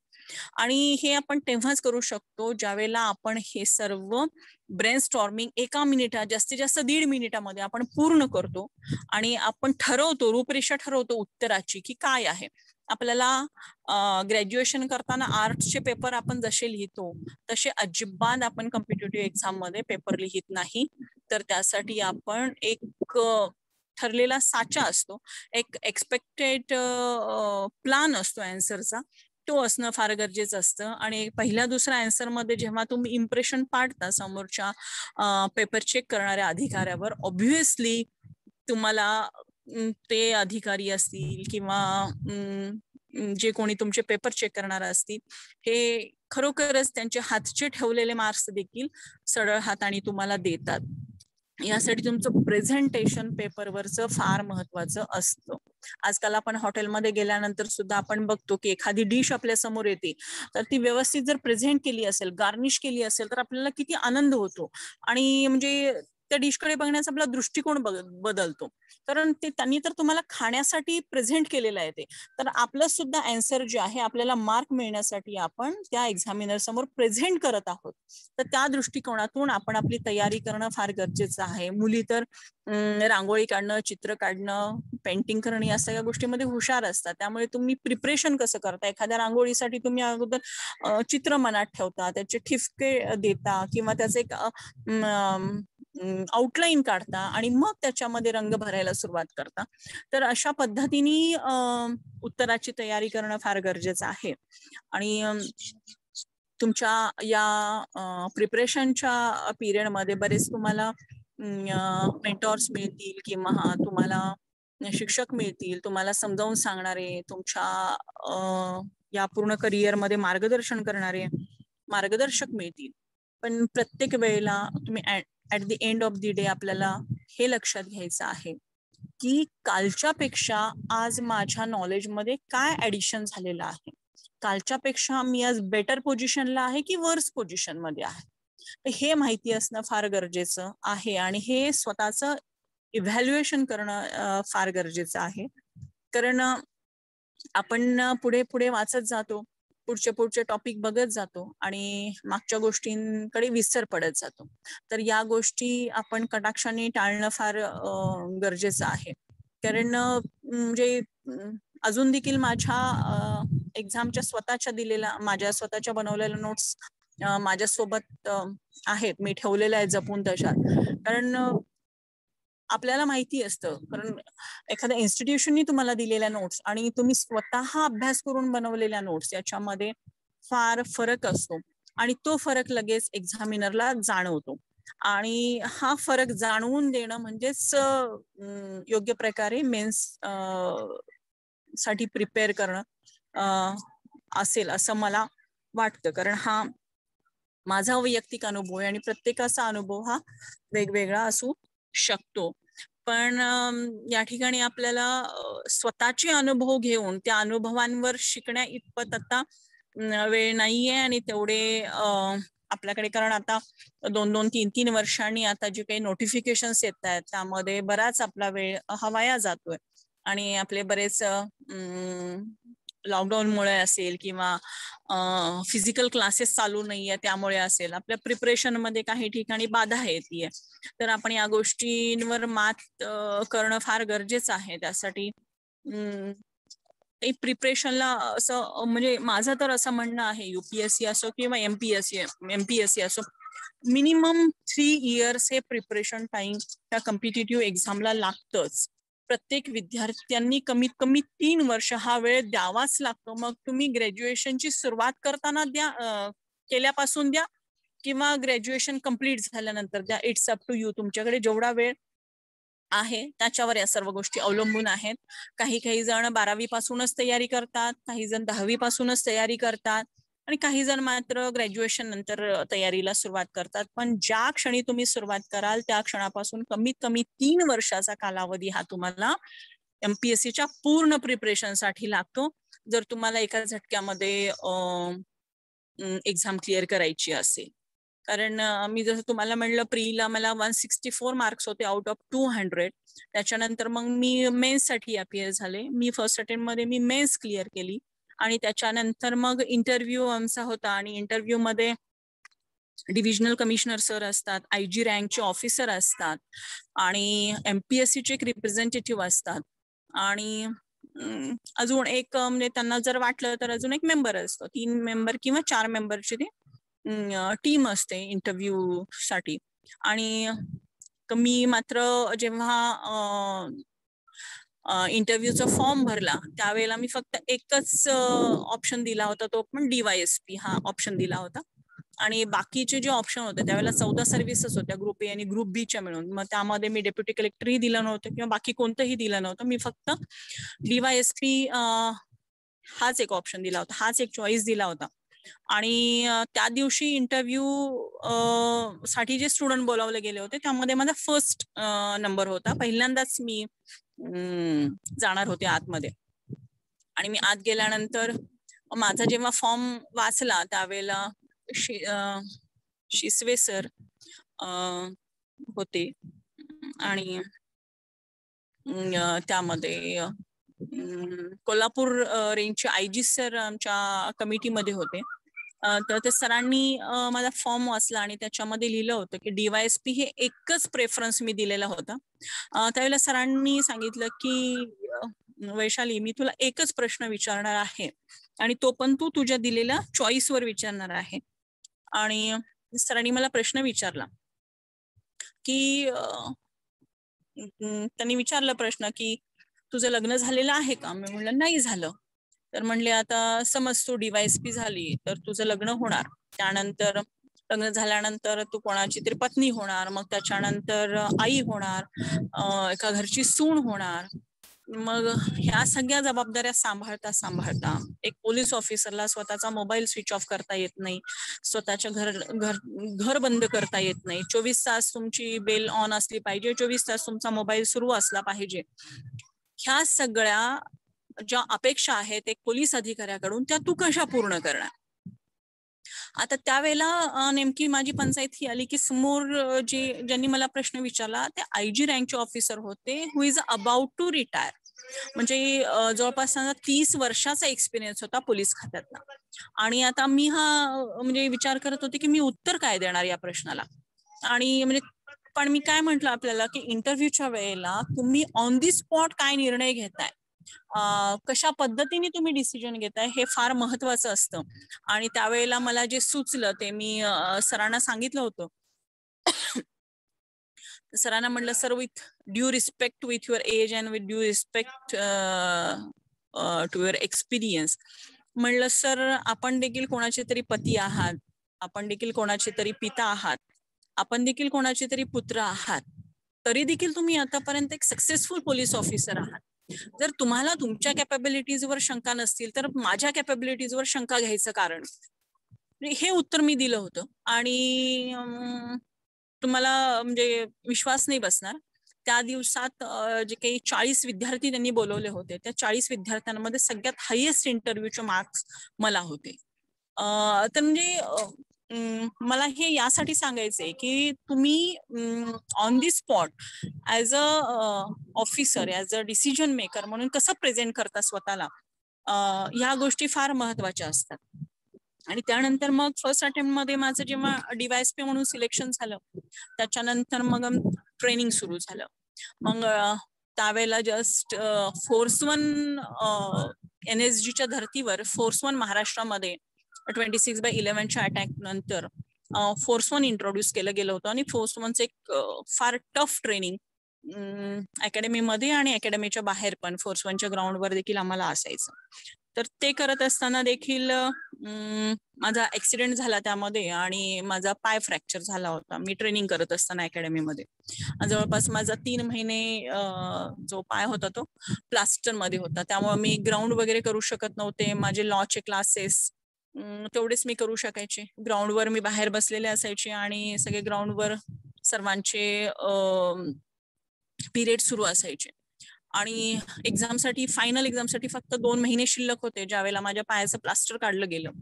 आणि त्यावेळेला फक्त एवढंच ठरवलं होतं की फायनल एक्झाम मध्ये फेल नाही व्हायचं, फेल होऊन परत एक्झाम देण्यासाठी अकॅडमीमध्ये अजिबात यायचं नाही, हे एक डोक्यामध्ये फिक्स होतं. कारण हा जो आपला विषय आहे, मी अधिकारी होणारच, हे तुम्ही किती वेळा स्वतःशी बोलताय आणि किती वेळा स्वतःमध्ये जगता हे फार महत्वाचं असेल. अधिकारी म्हणून स्वप्न पाहत असताना एक अधिकारी म्हणून जगणं देखील फार महत्वाचं असतं. आणि ते निर्णय त्यावेळेचे फार महत्वाचे असतात.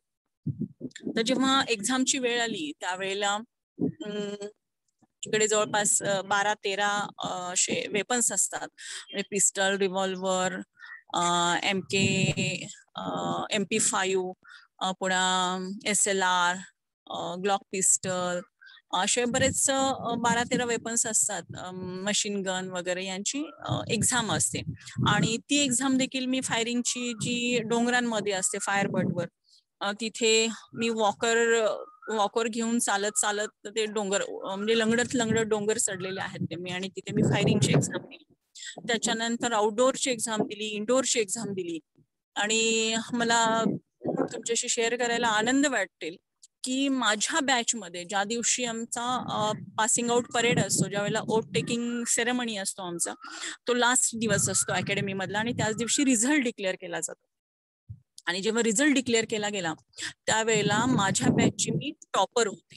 म्हणजे पूर्ण ग्राउंड आउटडोअर मध्ये, इनडोअर मध्ये, फायरिंग मध्ये मी पूर्ण बॅच मध्ये टॉप केलं होतं in spite of fracture, multiple crack fracture होते माझ्या पायामध्ये. तर हे जे मी म्हटलं की तुम्ही अधिकारी होण्यापूर्वीच अधिकारी म्हणून जगणं फार गरजेचं असतं आणि ते बिंबवणं मनावर फार गरजेचं असतं. तर या गोष्टी मी आपल्याला यासाठी सांगतेय कारण तुम्हाला स्वतःचे एक्सपिरियन्स घेता घेता एक्झाम देणं म्हणजे जवळपास 10-15 वर्ष मग प्रिपरेशन टाइम तुम्ही ठेवला पाहिजे. जर तुम्हाला दुसऱ्यांच्या अनुभवावर जर आपल्या स्वतः एक्झामची तयारी करायची असेल तर या अनुभवांमधून तुम्ही शिकणं फार गरजेचं आहे. आणि मला असं वाटतं की SM जोशी कॉलेज इतकं, मला दरवर्षी हे तुमचं मार्गदर्शन शिबिर असतं. मला आठवतं की रेसिडेन्शियल शिबिर असतं तुमचं, पण मला वाटतं लॉकडाऊनमुळे किंवा कोरोनामुळे आपल्याला काही ते लिमिटेशन्स येत असतील, पण तरी सुद्धा तुम्ही हा तुमचा जो उपक्रम आहे, सातत्यपूर्ण उपक्रम आपण विद्यार्थ्यांसाठी हा चालू ठेवता आणि त्यांच्यासाठी मार्गदर्शन त्यांना मिळावं, योग्य मार्गदर्शन मिळावं, त्यांचा वेळ, त्यांची एनर्जी, त्यांचा पैसा कमीत कमी खर्च व्हावा आणि विद्यार्थी या कॉम्पिटिटिव्ह एक्झाम मध्ये चांगल्या पद्धतीने तयार व्हावा यासाठी तुम्ही प्रयत्न करत असता. एक चांगली मशागत करणं, चांगली शेती तयार करून देणं हे आपण करत आहात. शेवटी त्यामध्ये बीज कशी पेरायची आणि कोणत्या पद्धतीने उगवायची हे ते विद्यार्थ्यावर अवलंबून असतं, पण तिथपर्यंत तुम्ही त्यांना नेताय, हात धरून तिथपर्यंत नेताय, हे फार महत्वाचं आहे. आणि त्यासाठी मी खरोखरच आपल्या सर्वांची आभारी आहे, कारण आपल्यासारखं मार्गदर्शन प्रत्येक ठिकाणी मिळतच असं नाही आणि प्रत्येकाला मिळतच असं नाही. मला तर नाही मिळालं. मी तर सांगितलं की मी सेल्फ स्टडी केली, जे काही केलं ते स्वतःहून शून्यातून सुरुवात केली, कारण माझ्या घरी पोलीसमध्ये कोणी नाहीये आणि युनिफॉर्म सर्व्हिसेसची जी पॅशन होती की बाकी काही नसलं तरी चालतं पण अंगावर युनिफॉर्म पाहिजे, तर आणि मी हे बिलीव्ह करते की ज्याचे स्टार खूप जोरात असतात त्याच्याच खांद्यावर स्टार येतात, हे मी फार स्ट्रॉंगली बिलीव्ह करते. आणि जेव्हा तुम्ही तुमच्या आवडीचं करिअर सिलेक्ट करता, त्या करिअर सिलेक्ट केल्यानंतर तुम्हाला त्याच्यामध्ये कितीही कष्ट येऊ, कितीही त्रास हो, पण ते तुमचं सॅटिस्फॅक्शन, जॉब सॅटिस्फॅक्शन इतकं सुंदर असतं, इतकं जास्त असतं. आणि मला वाटतं की पोलीस सर्व्हिसेस इतकं जॉब सॅटिस्फॅक्शन बाकी कशामध्ये असेल असं मला नाही वाटत. कारण मी जेव्हा ऑफिसमध्ये बसते, मी जेव्हा फील्डवर असते, अगदी बाळ जन्मल्यापासून ते मृत्यूपर्यंत किंवा मृत्यूनंतर सुद्धा व्यक्तीला न्याय मिळवून देणं, त्याच्यासाठी काहीतरी करणं हे फक्त एका पोलीस अधिकाऱ्यालाच, एका पोलिसालाच शक्य आहे. बाकी सर्व डिपार्टमेंट हे करू शकत नाही.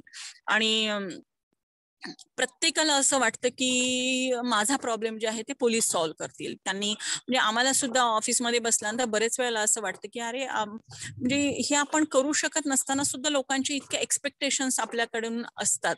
प्रत्येकाला वाटतं की बाकी कुठे जाऊन वेळ वाया घालवण्याच्या ऐवजी पोलिसांकडे आपण जर गेलो तर आपल्या गोष्टी लवकर प्रश्न सुटतील किंवा त्या सहज साध्य होतील. तर हा जो पोलीस प्रशासनावरचा एक विश्वास आहे, हा विश्वास आणि त्या विश्वासाला पात्र ठरणं हे एक फारच सौभाग्याची आणि सॅटिस्फॅक्शन देणारी गोष्ट आहे. तर त्या अनुषंगाने मी आता deputy commissioner of police Solapur city या ठिकाणी मी आता सध्या जॉईंट आहे. मी आताच एक सुट्टी घेतली, म्हणजे सुट्टीवरच आहे मी. 28 तारखेपासून पुन्हा जॉईन करेन मी माझं ऑफिस. आणि म्हणजे आम्ही इव्हन लॉकडाऊन मध्ये तर तुम्ही सर्वांनी पाहिलं असेल, जसे डॉक्टर्स म्हणजे हेल्थ वर्कर्स जसे फ्रंटलाईनवर होते, तसेच पोलीस देखील फ्रंटलाईनवर होते. आणि म्हणजे सोलापूर शहर हे पूर्ण महाराष्ट्र राज्यातलं एकमेव युनिट आहे ज्याचा जो कोरोना पॉझिटिव्हिटी रेशो जो आहे तो बिलो 0.1% आहे. म्हणजे यू कॅन्ट बिलीव्ह, म्हणजे 12-13 लाख पॉप्युलेशन मध्ये माझ्याकडे 6-7 किंवा 10 पॉझिटिव्ह असतात दररोज. म्हणजे याच्यासाठी आम्ही हार्डवर्क खूप केलं, टीमवर्क खूप केलं आणि याच्यासाठी आवड असणं फार गरजेचं असतं. लोकांसाठी आपण काहीतरी देणं लागतो, लोकांसाठी आपल्याला काहीतरी करावं लागतं, उत्तरदायित्व आहे आपल्या लोकांप्रती हे मनात असणं आणि ते बिंबलेलं असणं फार गरजेचं असतं. आणि तोपर्यंत आपण हे रिझल्ट्स नाही आणू शकत. तर आम्ही ऍज अ टीम वर्क म्हणून मग ते पोलीस कॉन्स्टेबल पासून ते DCP पर्यंत मोठी, म्हणजे मी या सर्व अधिकारी किंवा माझ्या हाताखालचे कर्मचारी वगैरे असं न मानता एक कुटुंब माझं आहे असं समजून आम्ही हे सगळं काम करत असतो.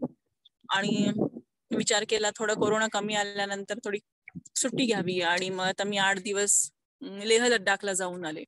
आणि ह्या सर्व जे थ्रिलिंग एक्सपिरियन्सेस असतात लाईफ मधले, जे रिस्कलेस चॅलेंजेस असतात, हे एक पोलीस ऑफिसर म्हणून जे काही तुम्ही अनुभवू शकता, मला नाही वाटत की तुम्ही ते इतरत्र कुठे अनुभवाल.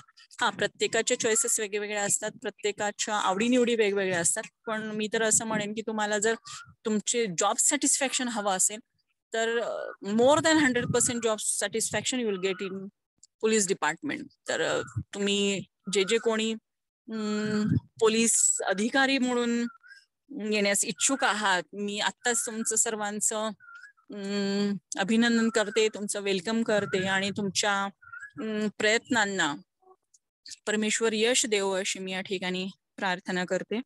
थँक्यू.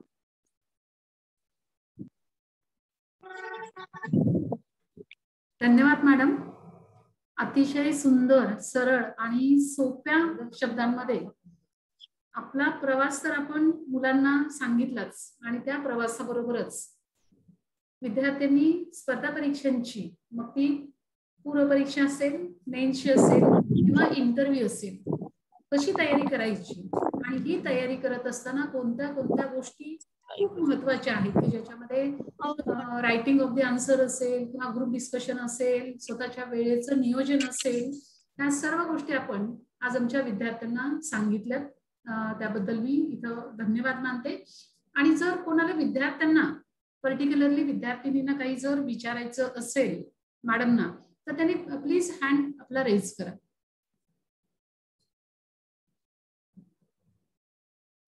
जर कोणी प्रिपरेशन करत असेल आता MPSC UPSC साठी. गीता भोसले, अनम्यूट व्हा. याच्यामध्ये सातत्य कसं ठेवायचं, अशा बऱ्याच अडचणी मुलींना असू शकतात. गीता भोसले, प्रश्न विचारतो, अनम्यूट कर. गीता भोसले, आपण. नमस्कार. हा हा मॅम, मला तुम्हाला विचारायचंय की प्रिपरेशन हे 3 वर्ष लागतं तुम्ही म्हणलेलं, तर त्यापेक्षा कमी काळात, म्हणजे आता माझं ग्रॅज्युएशन कम्प्लीट झालंय आणि मला आता सुरुवात करायची आहे, तर हे आपण लवकरात लवकर म्हणजे प्रिपरेशन करू शकेल का? म्हणजे किती दिवसात तरी आपण करू शकतो?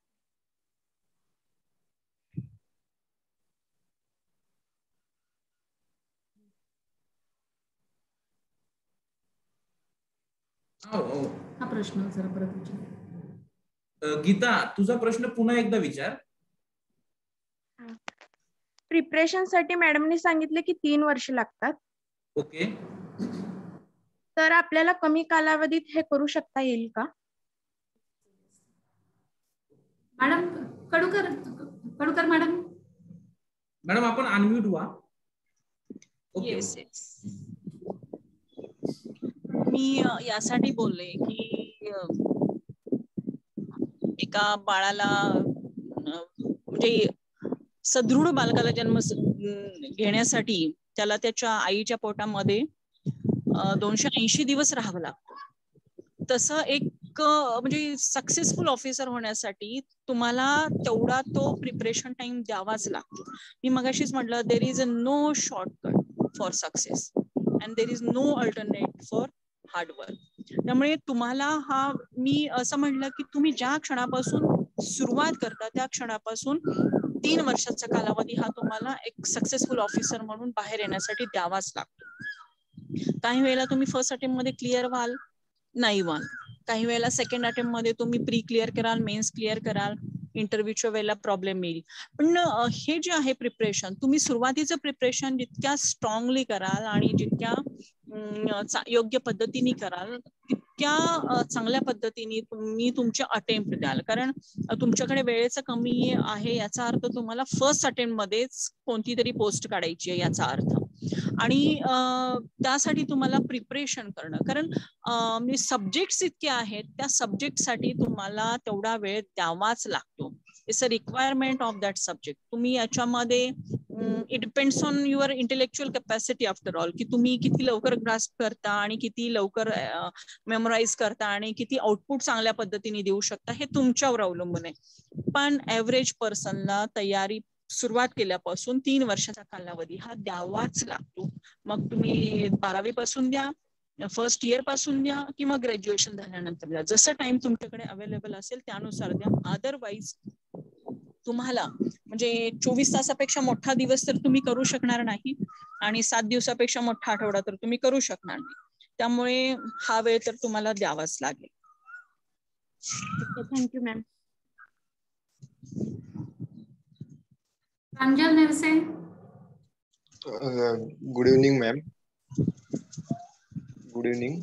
माझा प्रश्न असा आहे की शिकवण्यासाठी आपल्याला काय करावं लागले, इंग्लिश वोकॅब्युलरी आपली इंग्लिश चांगली करण्यासाठी? याचं उत्तर मी द्यायचंय का? Yes ma'am. ओके. तुमच्या माहितीसाठी सांगते, मी पण जिल्हा परिषदेमध्ये शिकलेली, मी जिल्हा परिषदेच्या शाळेची विद्यार्थिनी आहे. मी 10वी पर्यंत मराठी मीडियम मध्ये मी शिकलेली आहे.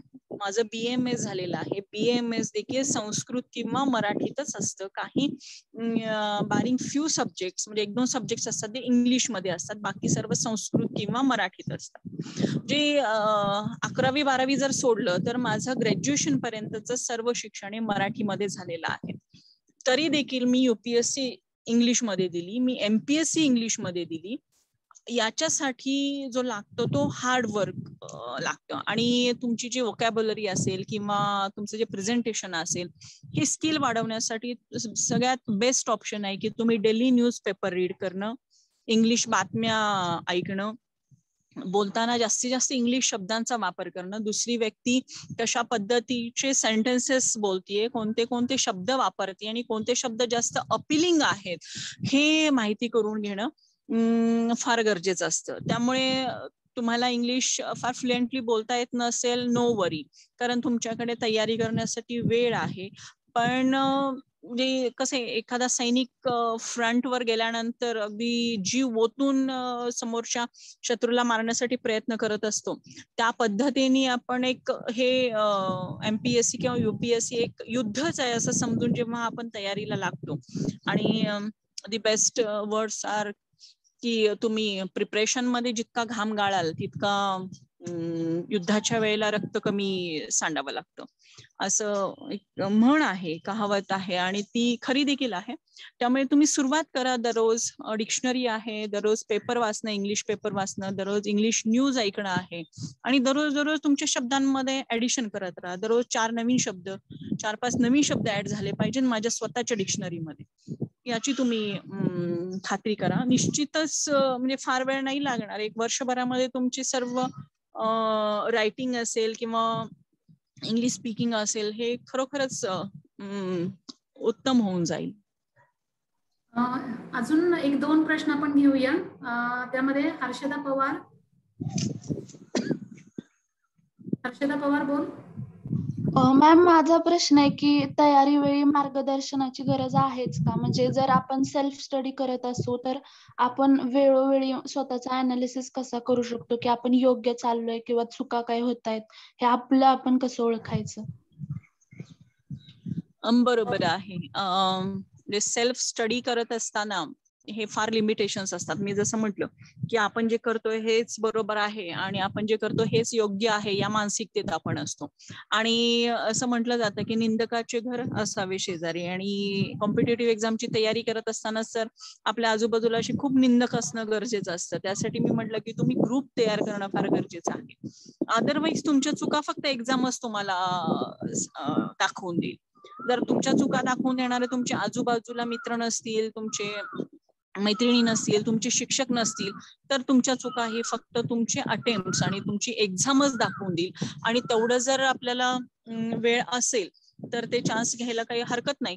पण सेल्फ अनालिसिस साठी मी की एक साधा हे आहे पॉइंट आहे की तुम्हाला जर तुमचं सेल्फ अनालिसिस करायचं असेल, आजच्यापेक्षा मी बेटर आहे उद्या किंवा कालच्यापेक्षा मी आज बेटर आहे हे जर पाहायचं असेल तर क्वेश्चन पेपर सॉल्व्ह करत राहणं. आणि क्वेश्चन पेपर सॉल्व्ह करत असताना आपल्या लक्षात येतं की बाबा आपली तयारी कुठपर्यंत आलेली आहे, आपण कशा पद्धतीने चाललेलो आहोत. पण ही फार क्रूड मेथड आहे. कसं होतं कसं मी जसं म्हटलं की वेगवेगळे एखाद्या गोष्टीकडे बघण्याचा प्रत्येकाचा दृष्टिकोन वेगवेगळा असतो. आणि नॉट नेसेसरी आपला दृष्टिकोन त्या ठिकाणी योग्य असू शकेल, चुकीचाही असू शकतो. पण ते माहिती तेव्हा होतं जेव्हा आपण त्या डिस्कशन मध्ये भाग घेतो किंवा त्याच्या अनालिसिस मध्ये आपण भाग घेतो. तर त्यासाठी सेल्फ स्टडी तेव्हा करावी जेव्हा तुमचं प्रिपरेशन पूर्ण झाल्याशिवाय अंडर गायडन्स म्हणजे तुमचे टीचर असतील किंवा तुमचे कोचिंग क्लासेस असतील त्यांच्या अंडर तुमचं प्रिपरेशन जोपर्यंत पूर्ण होत नाही. कारण हे जे मार्गदर्शक असतात हे तुम्हाला व्यवस्थित रस्ता दाखवून देतात. त्या रस्त्यावर कसं चालायचं हे सांगतात. मग ते किती फास्ट चालायचं ते तुम्ही ठरवायचं. पण रस्ता जर सुरुवातीला तुमच्याकडून चुकला गेला तर तुम्ही वेगळ्या डेस्टिनेशनकडे पोहोचणार. त्यासाठी तुम्हाला हे मार्गदर्शक असणं फार गरजेचं आहे. हे तुमचं म्हणजे बेसिक क्लासेस होणं फार गरजेचं आहे. त्याच्यानंतर तुम्ही सेल्फ स्टडी ही तुम्ही करू शकता. सुरुवातीपासून तुम्ही सेल्फ स्टडी जर करायला गेलात तर तुम्ही म्हणजे तुमच्यापर्यंतच जाऊन थांबणार, त्याच्या पुढे तुम्ही नाही जाऊ शकत.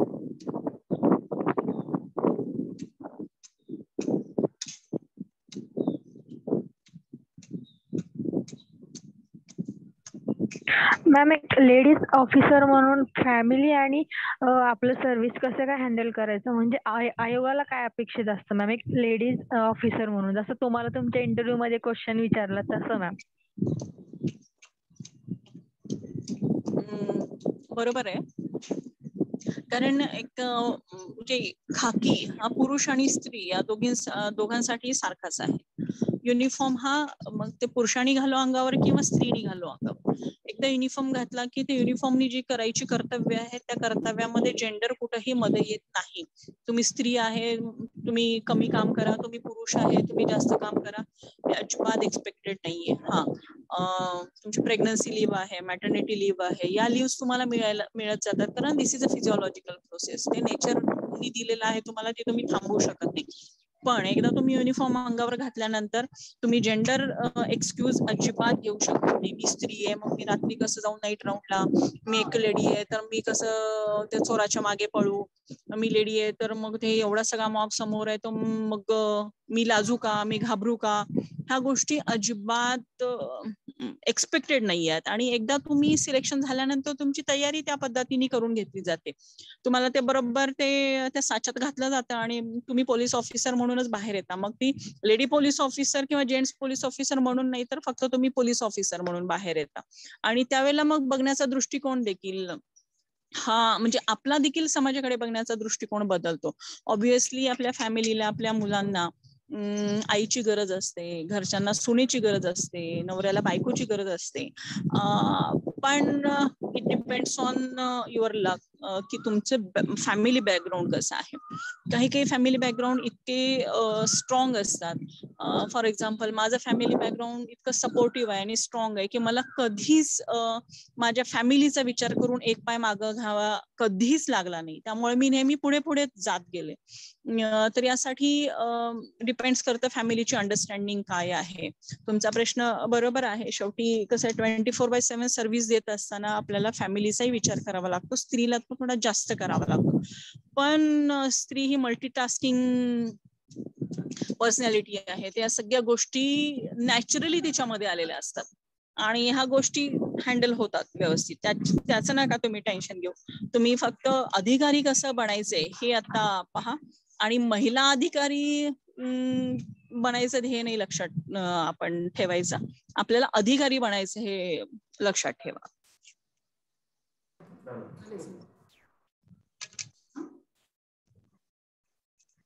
धन्यवाद मॅडम. आता जे उरलेले प्रश्न आहेत, बरेच प्रश्न आहेत आज, तर आपल्याला आपण उद्या संधी देऊया प्रश्न विचारण्याची. उद्याही आपल्याकडं पाहुणे येणार आहेत आणि या विषयावर आपण 10 दिवस बोलत राहणार आहोत. मॅडम, आपण जे पोलीस डिपार्टमेंटमध्ये कार्य करत आहात तर ते करोनाच्या पार्श्वभूमीवर अतिशय समाजाने आपल्या कार्यापुढे नतमस्तक व्हावं असंच आहे आणि आपण तर आरोग्य हा विषय पण आपला आहे. प्लस पोलीस डिपार्टमेंट ज्या काळामध्ये सर्वजण घरात सुरक्षित राहत होते तेव्हा फक्त आणि फक्त पोलीस रस्त्यावर होते. तर अतिशय हे आपलं कार्य खूप मोठं आहे आणि ते समाज त्याविषयी कायमच ऋणी राहील. आज आमचं अतिशय शेवटच्या क्षणाचं निमंत्रण स्वीकारून तुम्ही आलात त्याबद्दल मी धन्यवाद देते आणि कार्यक्रमाचं आभार मानण्याची विनंती मी प्राध्यापक भागवत अर्जुन सर यांना करते. थँक्यू. थँक्यू.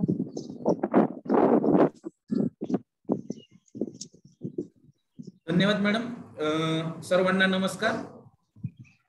आजच्या या आपल्या पहिल्या दिवशी आपल्या विद्यार्थिनींसाठी 10 दिवसीय ऑनलाईन स्पर्धा परीक्षा मार्गदर्शन शिबिर आपण ऑनलाईन आयोजित केलेलं आहे.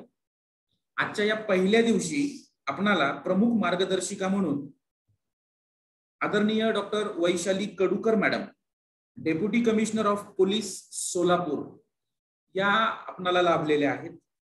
मॅडम, आपण आमच्या आपल्या मार्गदर्शनामध्ये आमच्या विद्यार्थ्यांना खरोखरच अगदी म्हणजे मोटिवेशनल तर मार्गदर्शन तर दिलं, शिवाय आपला अनुभव सुद्धा आपण अतिशय म्हणजे मुलांना लगेच अभ्यास करण्यासाठी उद्युक्त करावा असा आपण शेअर केला.